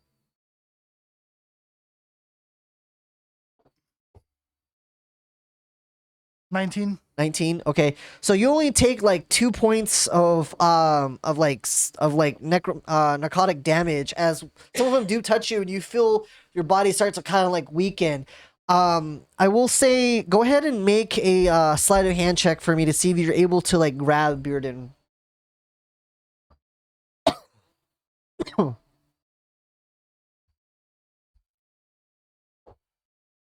Ooh, nat 20. That's 20. So you're able to like grab him, and you're able to like swim him up to the pool. And as you do that, Bearden, I do need you to make a con save for me, please.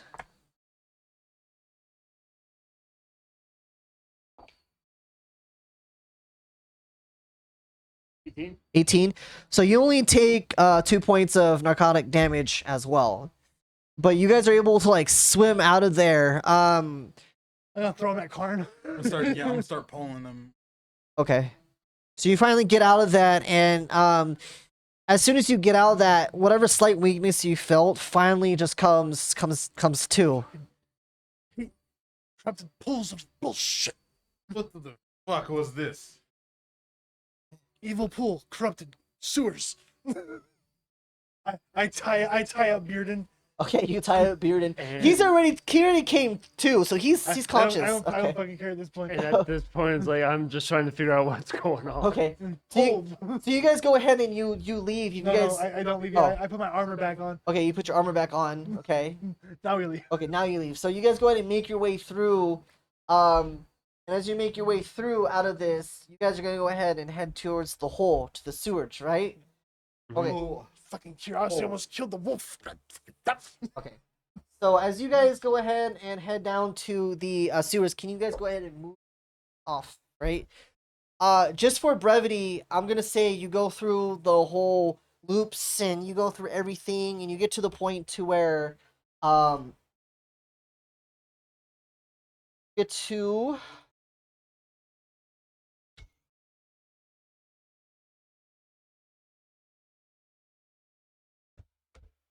see all this, made all your way here, and then you guys ended up coming. You're about towards.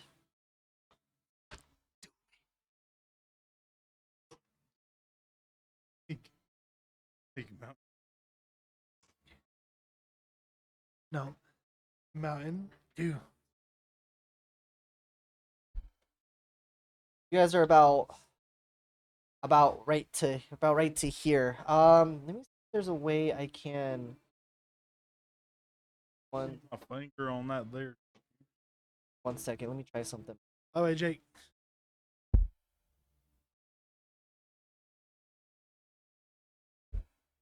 There we go. That's better. Me too. Oh fuck, that's not good. Yeah, just let it do it.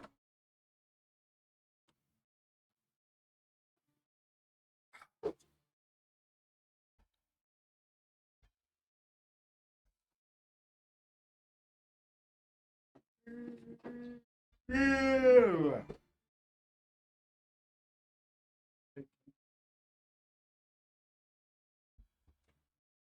Fair warning, they might not be very cold yet.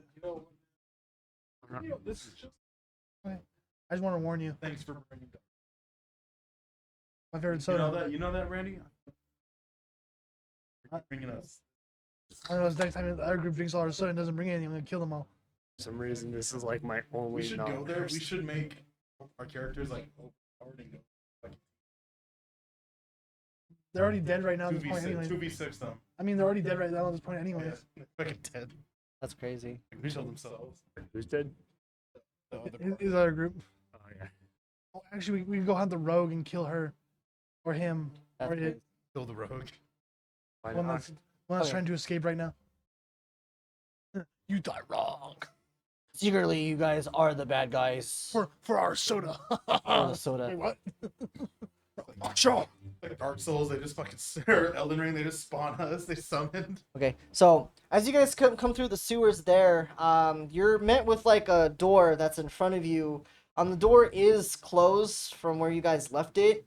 So this hallway is about it's a 5-foot hallway that goes about 20 feet deep, and you see this door that's right in front of you guys there.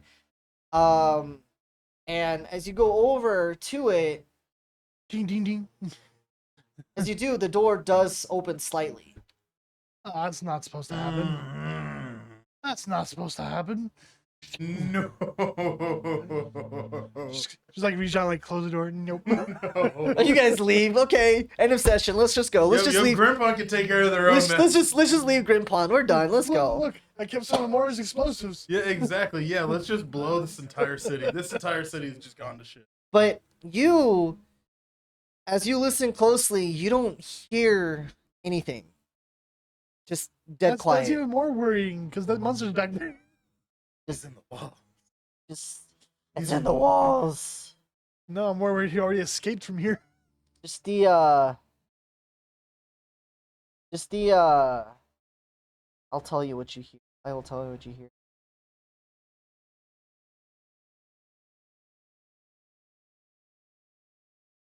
Oh no, let's see.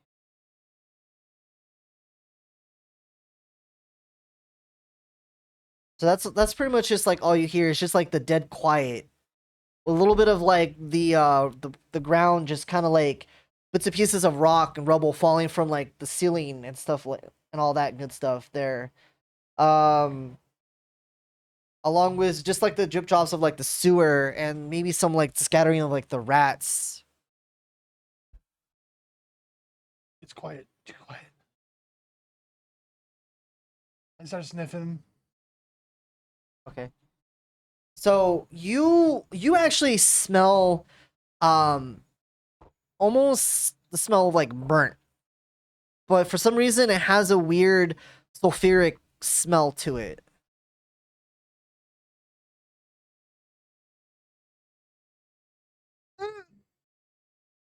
I didn't think of that.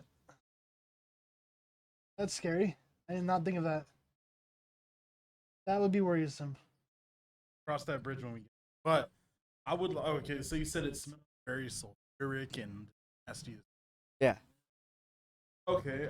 You, on the other hand, smell. You smell flesh, rotten Okay. flesh. um, Yeah, and you're very familiar with the scent too. Can I maybe try to pinpoint what Sure. smelling? Yeah, I mean, if you want to open the door and go through it, Oh, I have to open the door to go unless through. you want to just look Yeah. and it's just the door that you see. Okay.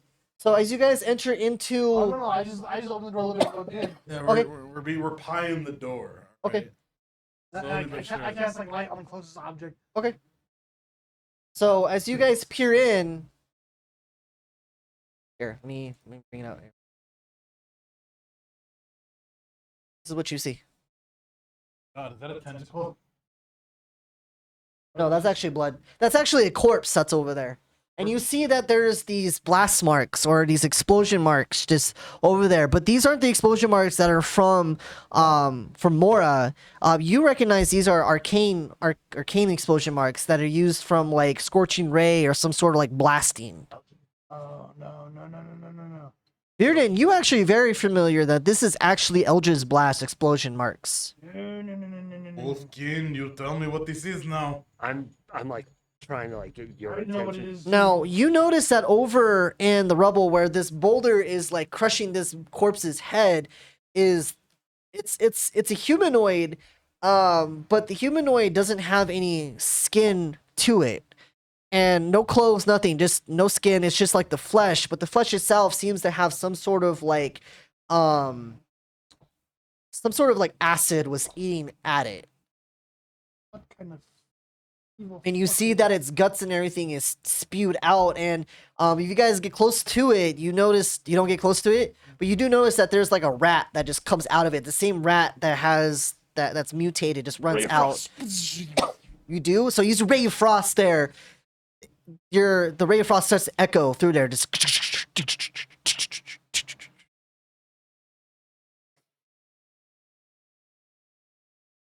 it's just quiet.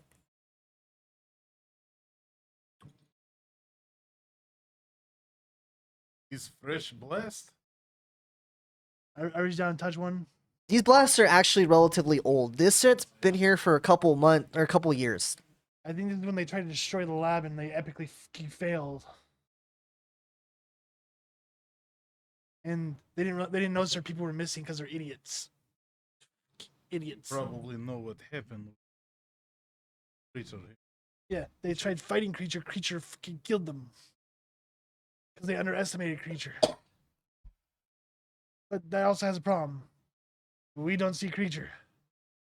Creature wasn't here. Creature was making dents in door. Where the fuck is creature? Or creature's just not here and is already in the town. This is some like Dead Space shit right here, bro. All right. Uh, I So, thought that was since I'm welcome right to here, welcome to Silent Hill, motherfucker. I say we push a little deeper into the room so we can start. I'm gonna go stand right over that where that corpse is right here. Okay.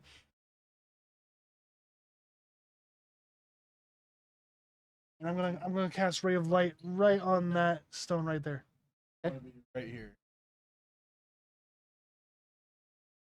Okay, so you guys go ahead and you move a little bit inward. You just kind of show it where you can see a little bit better. I'm basically gonna be Darius. Is evil fucking creature. Oh, fuck.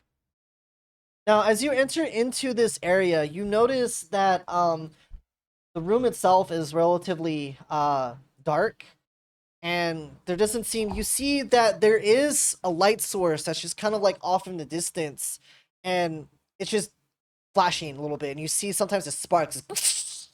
It illuminates the space. Oh, that's great. That's fucking great. This. Oh, that's technology not working, which means something's fucked up, which is bad for us. Do this when first time we come? Don't think so. Now, you're very familiar with when you first entered in, you came in through another pathway, right? And when you came through another pathway, it led you straight towards the actual room itself. So this side you haven't really seen, but you do know that the room is more down this way here. I don't like when shit's sparking. Never a good sign. Oh, walk down there we do.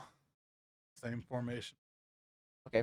So as you go ahead and walk down a little bit further there, I'm gonna go ahead and just move this down this way a little bit. How far are you guys gonna go? To wherever that thing is sparking at. Okay, so it's gonna be about right to here if you guys want to go ahead and adjust the minis. But as you as you go through, there is a door that is open towards here that if you guys want you can probably peer into. Darius is gonna do so. Okay, so as you peer into the room itself, you want to move Darius into like the room over here. Here? Yeah, Yep, just right there, right in the entrance. No further. and then I'm just gonna peek in and look. Okay. I'm gonna go ahead and just shift this over a little bit here for you guys. So if you want to move the minis back into the hallway, except for Darius, wherever you guys were. And Darius is right by the door. You notice that the room itself is in shambles, right? So the room itself has like a bed that's toppled over, and there's blood splatters everywhere, and there's still the blast marks, and there's rubble, and there's a table that's just thrown over.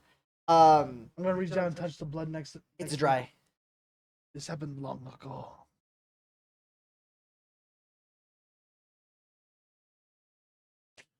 There's a rat.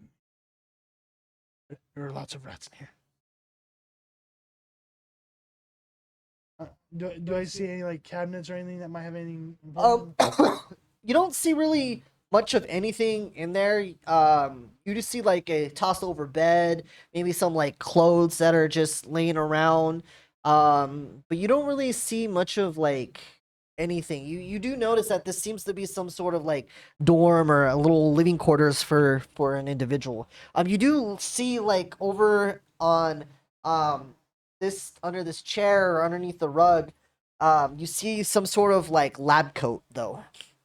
I'm gonna walk over and grab the lab coat. So as you pick up the lab coat, just seems to be like a normal lab coat. It has like a name of an individual on there. You see the name says, just says like Bryson E on there, and it doesn't necessarily have like a there was like a name tag or an ID, but the ID itself was like melted and burnt off. That's not useful. And the coat itself is also like tattered and has some scorch marks on it. Oh, R.I.P. Ryson. Okay. Walks back out. Okay, so you guys go ahead and walk back out over this way. Are you guys gonna go ahead and continue onward? Yep. So as you go ahead and continue onward here, another door, hallway. Why is there a blank space right there? Oh, there. Had me weird there for a second.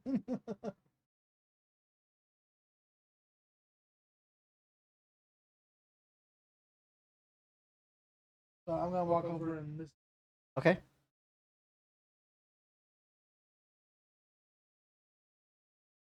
Big point.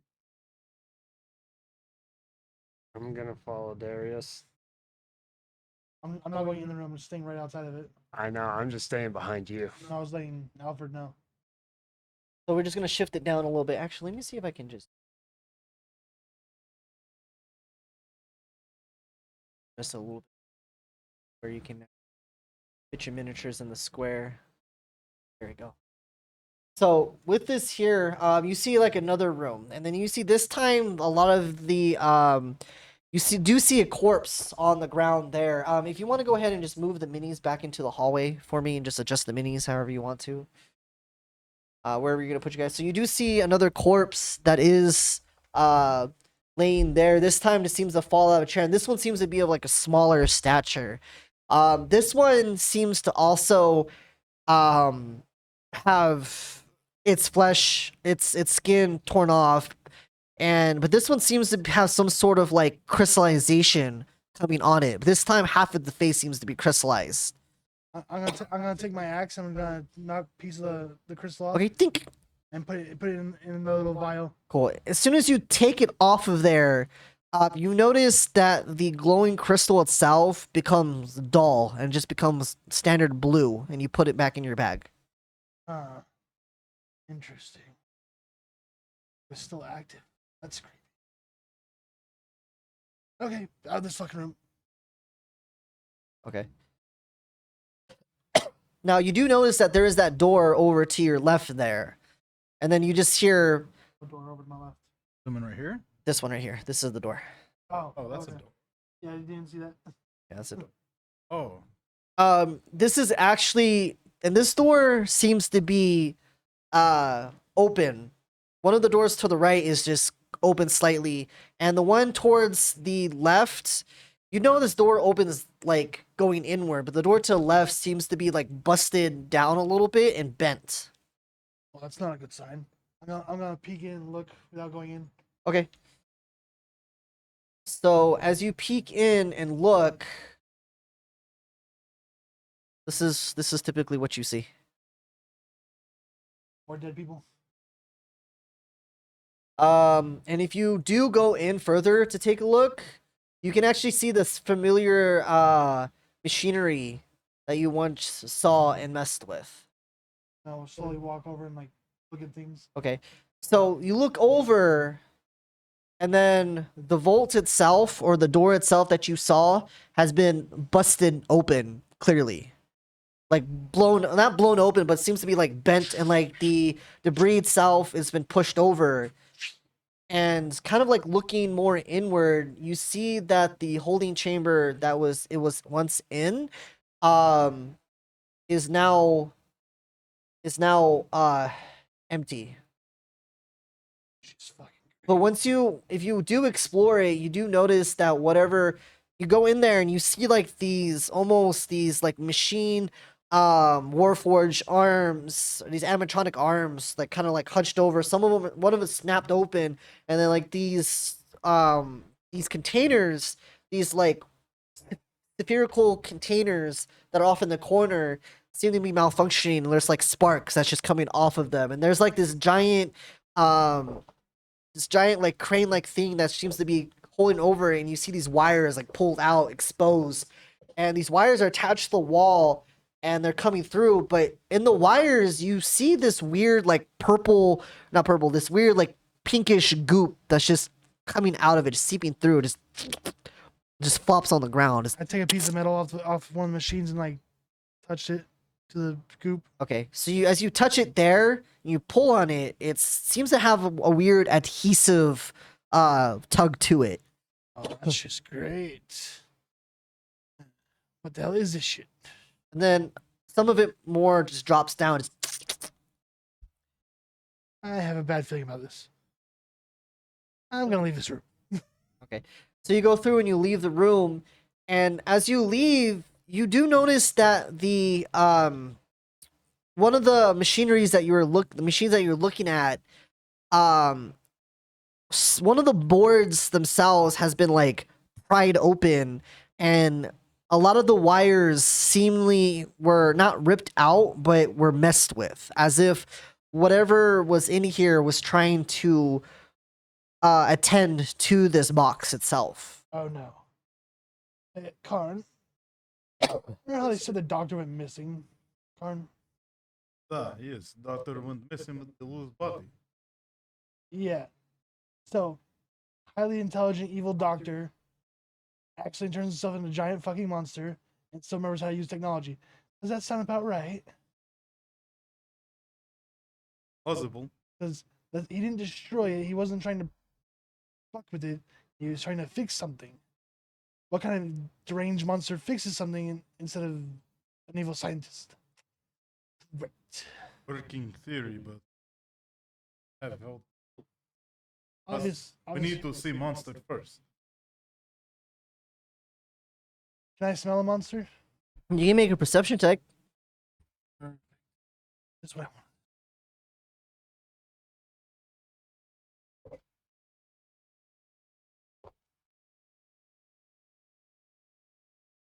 22.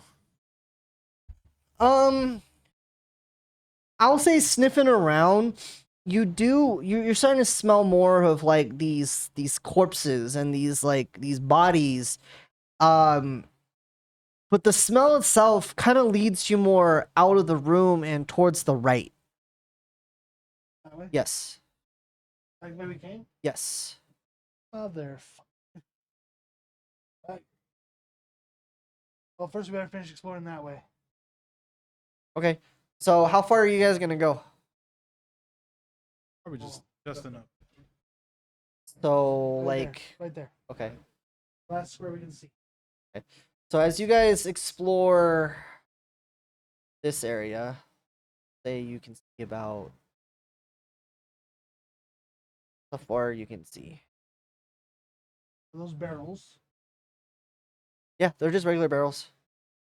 You see like another door that's closed off to the side over here. This the Darn. Check door. I go check barrels. check. Go check door. Metal has something good in it. Okay, so you go ahead and open the door. I'm gonna open it with like the butt of my. Okay, so you open the door, and then as soon as you open the door, you just see another tethered up room. You as you check the barrel, you go ahead and what are you doing to check the barrel? I take my axe and I cut slightly into one. Okay, so you cut slightly into one. The barrels are dry. Oh, that's good. There's no crazy explosive shit in that. That's good. I go back to where Karn's at. Okay. And what have you in here? Other it's skinless. Joyous fun. Okay. Further down we go. Where purple's at. Okay. Down the rabbit hole. So you guys go down this way. No, wait. Oh, down this way? Ammy laser. Yes, there. Where purple's at.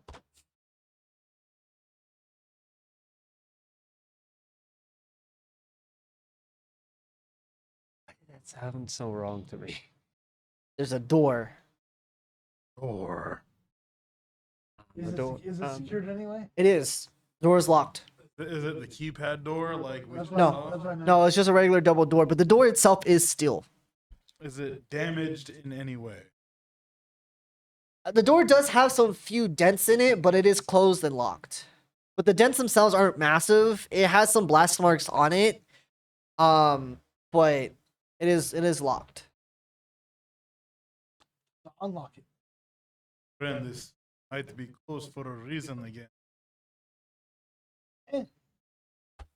Okay. Here, I see kill the wolf. So what are you doing? Fuck that, I'm gonna go hunt the guy. You're We're going back that way. are you gonna go back this way? You're not gonna open it? Nope. Okay. So you go ahead and you guys make your whoops. Actually, I'm gonna look at the Crimson Crow. You wanna go in there? No, I'm just following you guys. There's no Crimson Crows follow. Hey, it's okay. You're the big boss over here. It's all right. So you guys come So over. Is that what we're gonna tell Ernest when you die? Hey, listen, I'm just following your league, buddy. I'm here to support you. So you guys, are you gonna come around the corner over here, or where are you guys going? Well, whichever way I can smell him going. Okay, so it does come around here. So if you come down this hallway here, this is as far as you can probably see.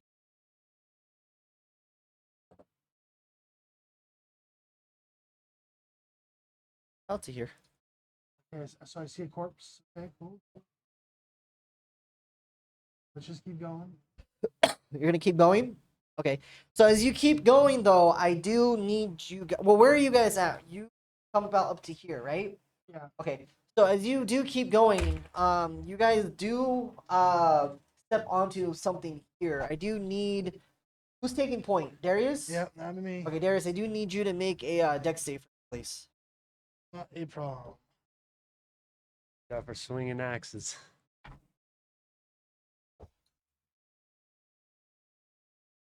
17. 17.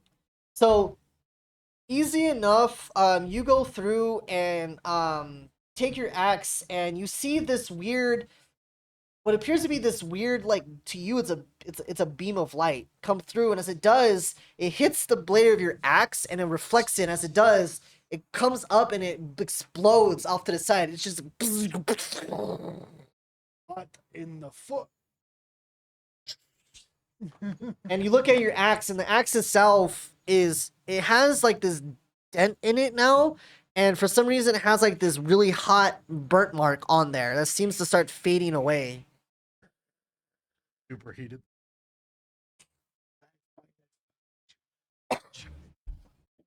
Would it now do fire damage?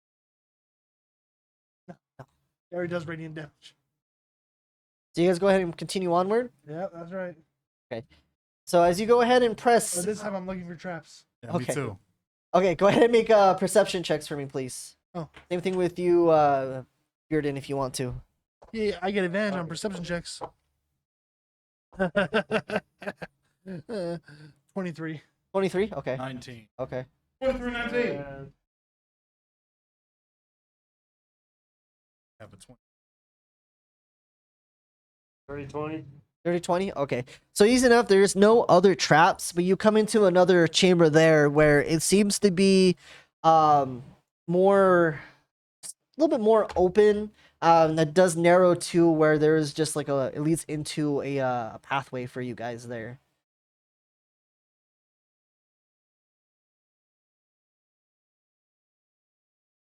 I'm working on it.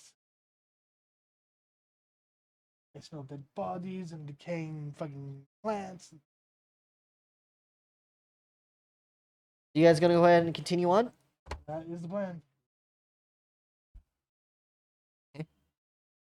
So you go through, and as you go through, you notice that there is a door off to your right. More corpses, more blast marks. It seems to be more heavier, concentrated here.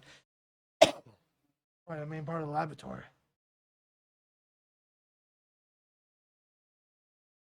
Most of the fighting probably took place around this. There's a door to my right. Yes. I'm gonna open it and look inside. Okay. Well, can I open it? So you go ahead and open it. This one actually has more of like a jail cell. You look in and you see like a toiletry in there, a toilet in there that's busted up, and you see like a bed that's in tatters, and then you also see like a broken off chain that's off, that's holding like somebody there, just broken off onto the ground. And you Great, see another one there. Oh, great, a lab rat cell. Great. And as you look into this cell here, what is this, number 7? Yeah. You see this one has interesting like plating on the inner walls. The walls aren't like necessarily cobblestone. They have like this weird smooth texture to it that seems like it's steel, but it's like bolted into the wall itself. Yeah. Where they wasn't here. They didn't want to get in the fuck out. That's for sure. Which means this might be a pain in the ass. Ugh. Okay, and you guys go ahead and continue onward. Correct. So now, as you go ahead and continue in, pull this bad here.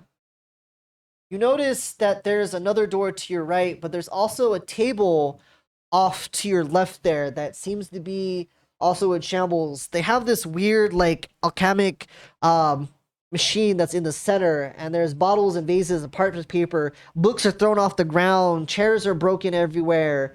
I'm gonna start looking through the books. You look through the books. So as you're looking through the books themselves,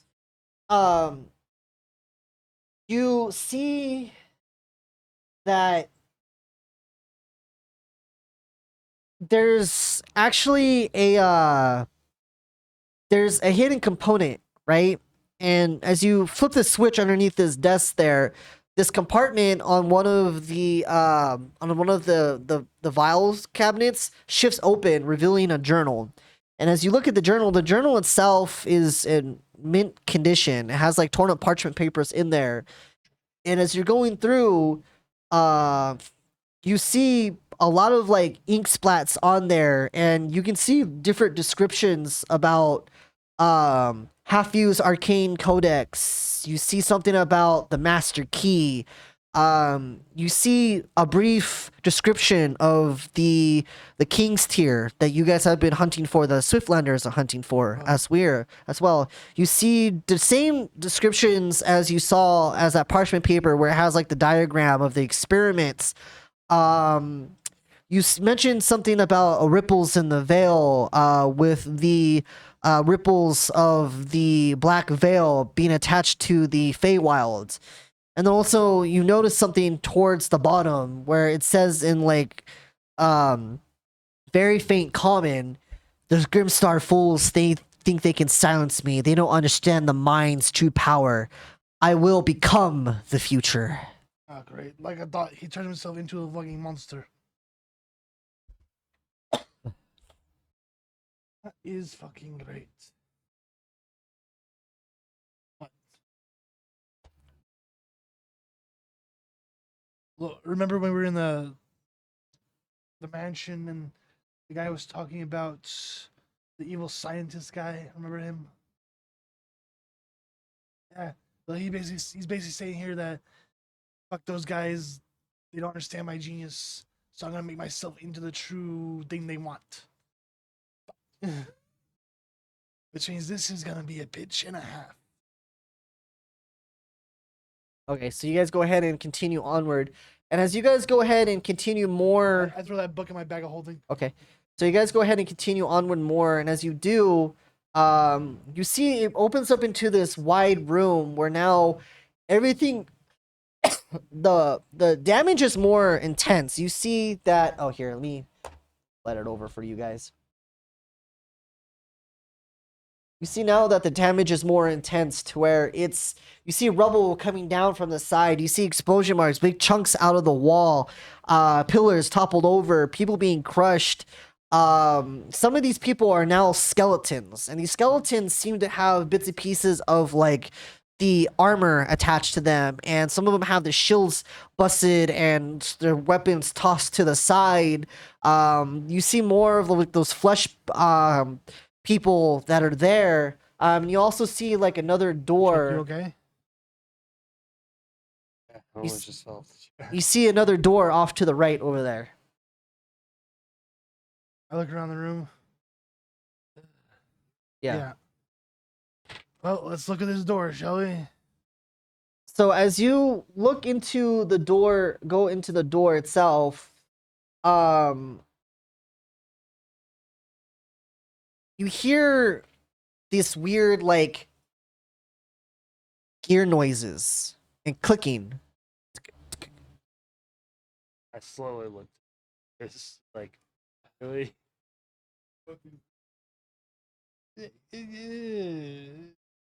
Water mechanical shit. And all of a sudden you hear something just and like book scatters as if something got like tossed over. And then you hear just the whole skittery noises just Is that you, Dr. Durst, you dipshit? then all of a sudden it just stops.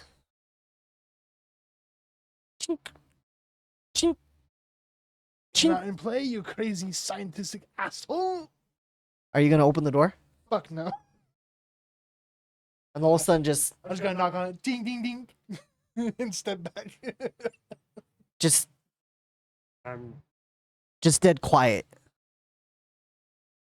well. If he's focusing on the door, I'm just gonna keep that over on this direction.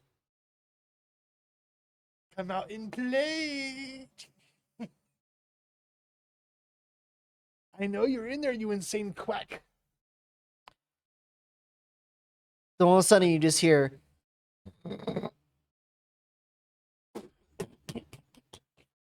Oh, are you running away?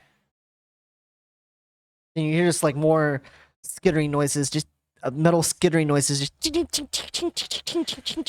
Yeah, I'm not fucking going in there. That seems like a death trap. Who wants to go in there? I'm good, but we could probably blast the door open, maybe, you know, I like. like that idea. So what are you doing? I'm joking. I'm not doing that. Oh, Fuck it. He's like, okay. I might be, but not that. Let's see what I got for spells.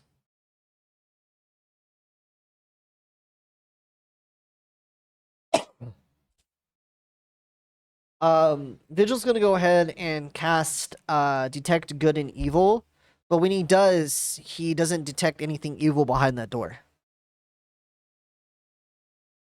Okay, I'm gonna bend down. I'm gonna cast snare at the entrance. Okay.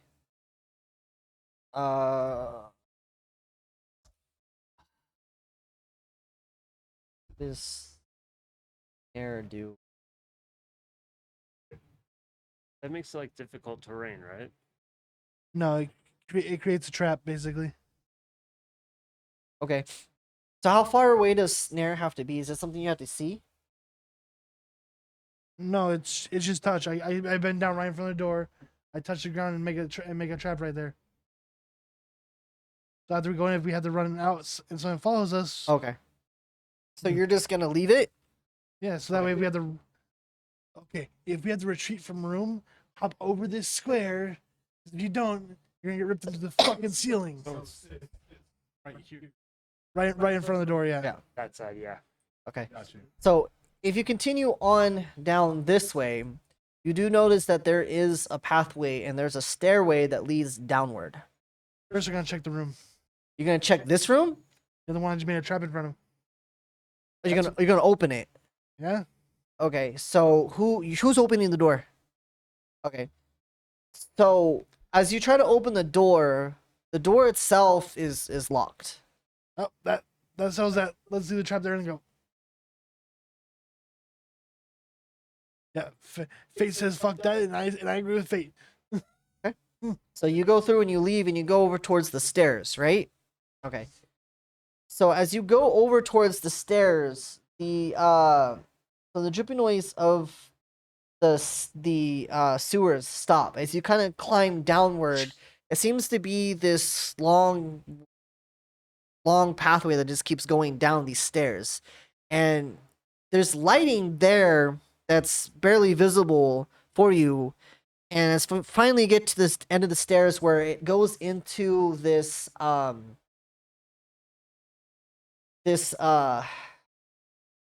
Diggy hole. so it goes into this weird like Dwarf. chamber, right? Or dwarf. I know, right? I miss Flint. So it goes into this one chamber that you can see. And as you enter into this room,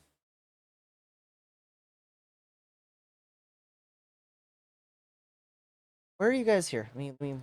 Oh, we were over here, so The white stone is like the staircase. Yes, area? this is the staircase. This is you guys descending. So how far are you guys gonna go? right to the edge of where it stops being white.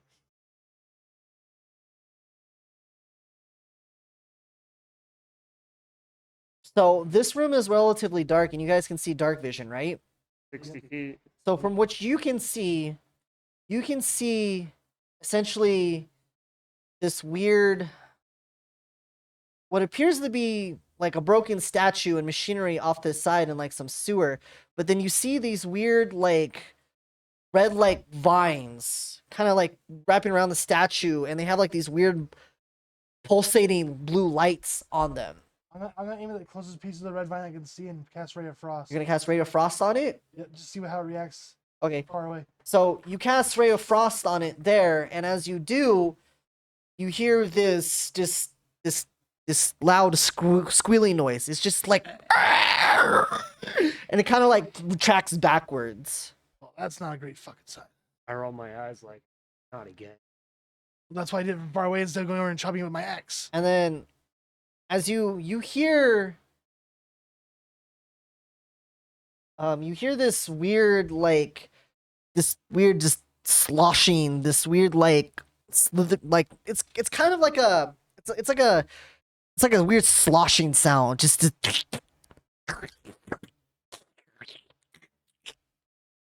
and as you look over, now mind you, this is more of like a dark grayish color, and you see some of it starting to kind of like move off to the side, and a lot of it's starting to like retract backwards.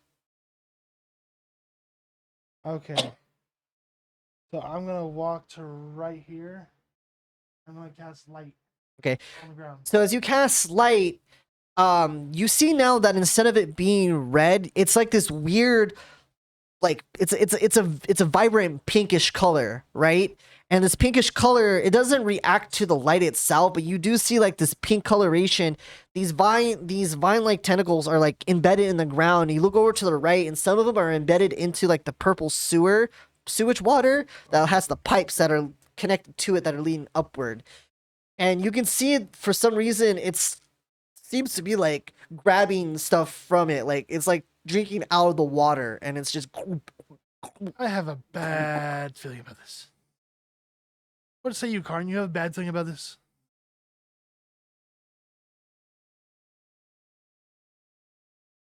I'm gonna walk over to this vine right here. I'm gonna slash with my axe. You're gonna slash it. Okay, roll to attack. Perfect.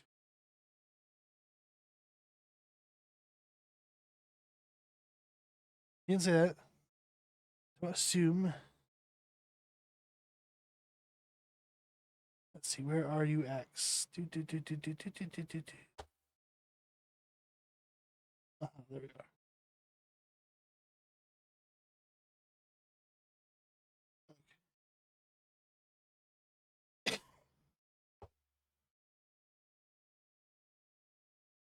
Does 19 hit?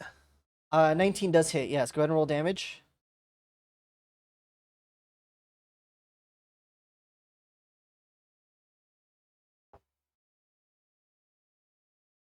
8 total.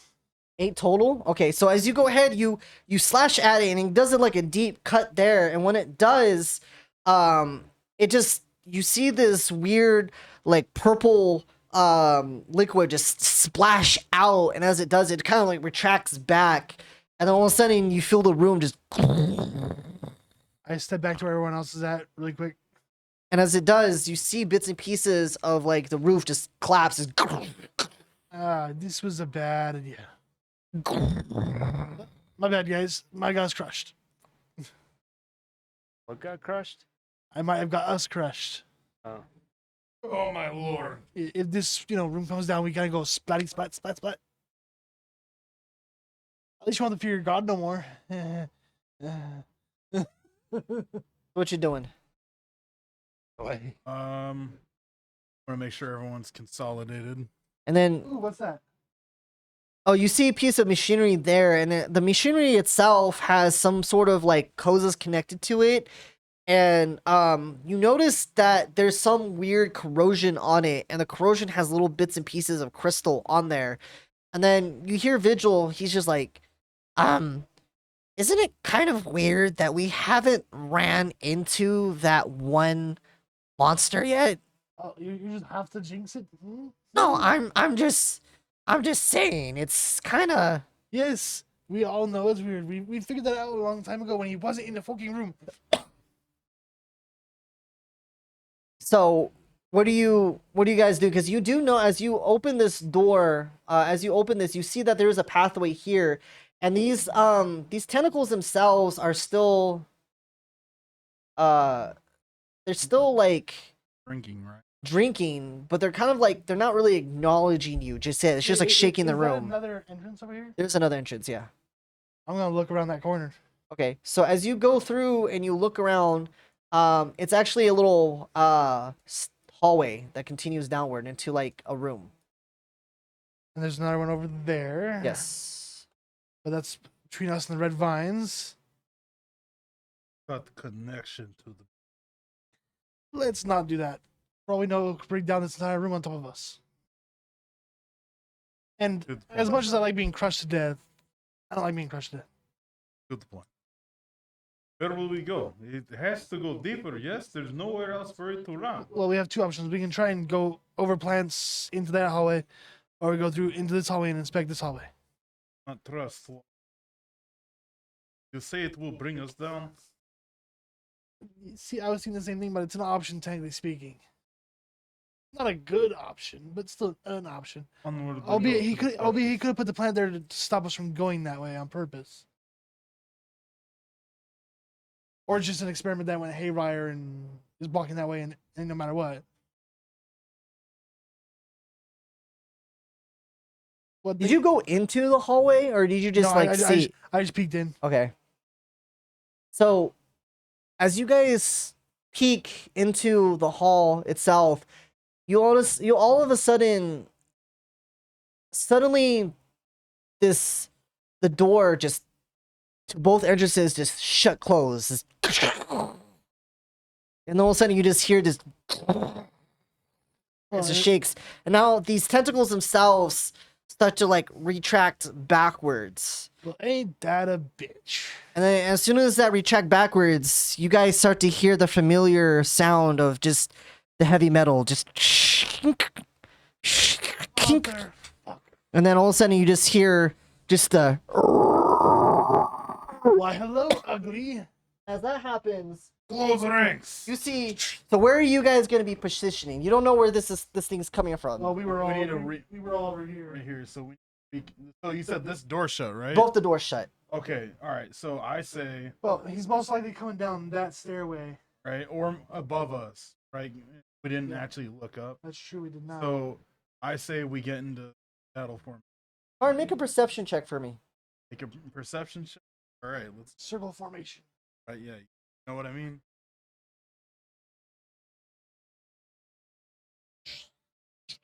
Light. Or actually, 18. 18. good perception check. He's above us. He was watching us. Probably. Yeah. We're So being hunted. as you're looking up, you see that this monstrosity that's part machine, part whatever, was just being held by those like vines or whatever that was like attached to him. But now it's gonna go ahead and detach itself. And as it does, I do need you guys that are in the all of you to make a dexterity, strength, or saving throw for me. It's a dexterity Yeah, check? dexterity. Okay, so I have danger sense. And so since I made the perception check, I see it happening, right? Yes. Okay, hold on. Oh, I guess. You can't see from that far. I was far away from that one. You need to get some new dice again. I know these are all cursed, but I got dirty. You've been rolling like shit for most of the night. Vanted on, This is like my only exit. non-cursed die tonight.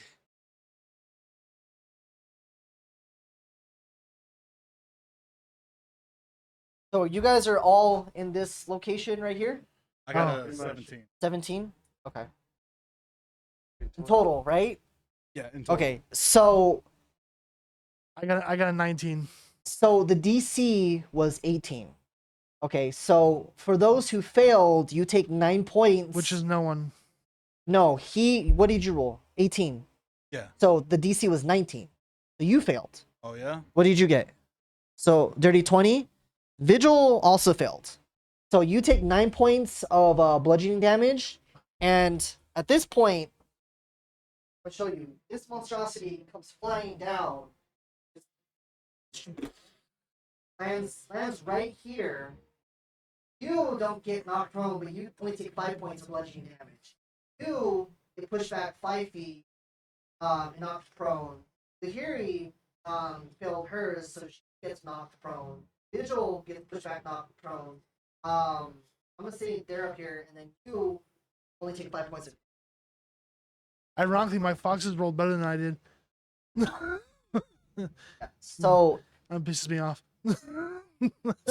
so you see this creature, he just lands, right? the chain just fall to the ground, and you see over this machine that just has weird, like these weird pods that are on its back, right? That seem to be shifting, just, and you see that he pulls out this weird grinder of an arm there that starts to spin, and as it does, you notice that it's one arm there just seems to like just adjust, and this flesh that's in there seems to have like a mouth in the center to where it has like this grinder that's just slowly rotating. Dr. Durst, I'm guessing. And then he's just, and he's getting ready to like strike at you guys. And that's where we're gonna go ahead and end tonight's session. You're Right there. That's where we're gonna end it. You're a piece of. So now you guys gotta wait. You gotta wait. Just wait this entire time. Yes. Now you're gonna wait for your guys' demise. Because Hold him down. Ariana's gotta be here, man. Well, okay, you gotta pause. You gotta.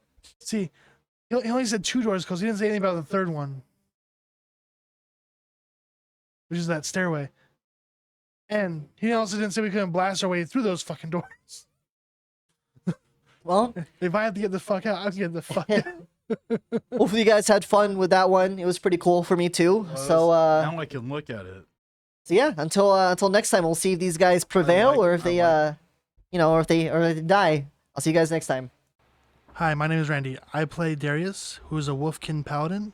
I just want to thank you for joining us in our wacky adventures. If you liked what you listened to, please like the video and subscribe to our channel. We shall see you next time.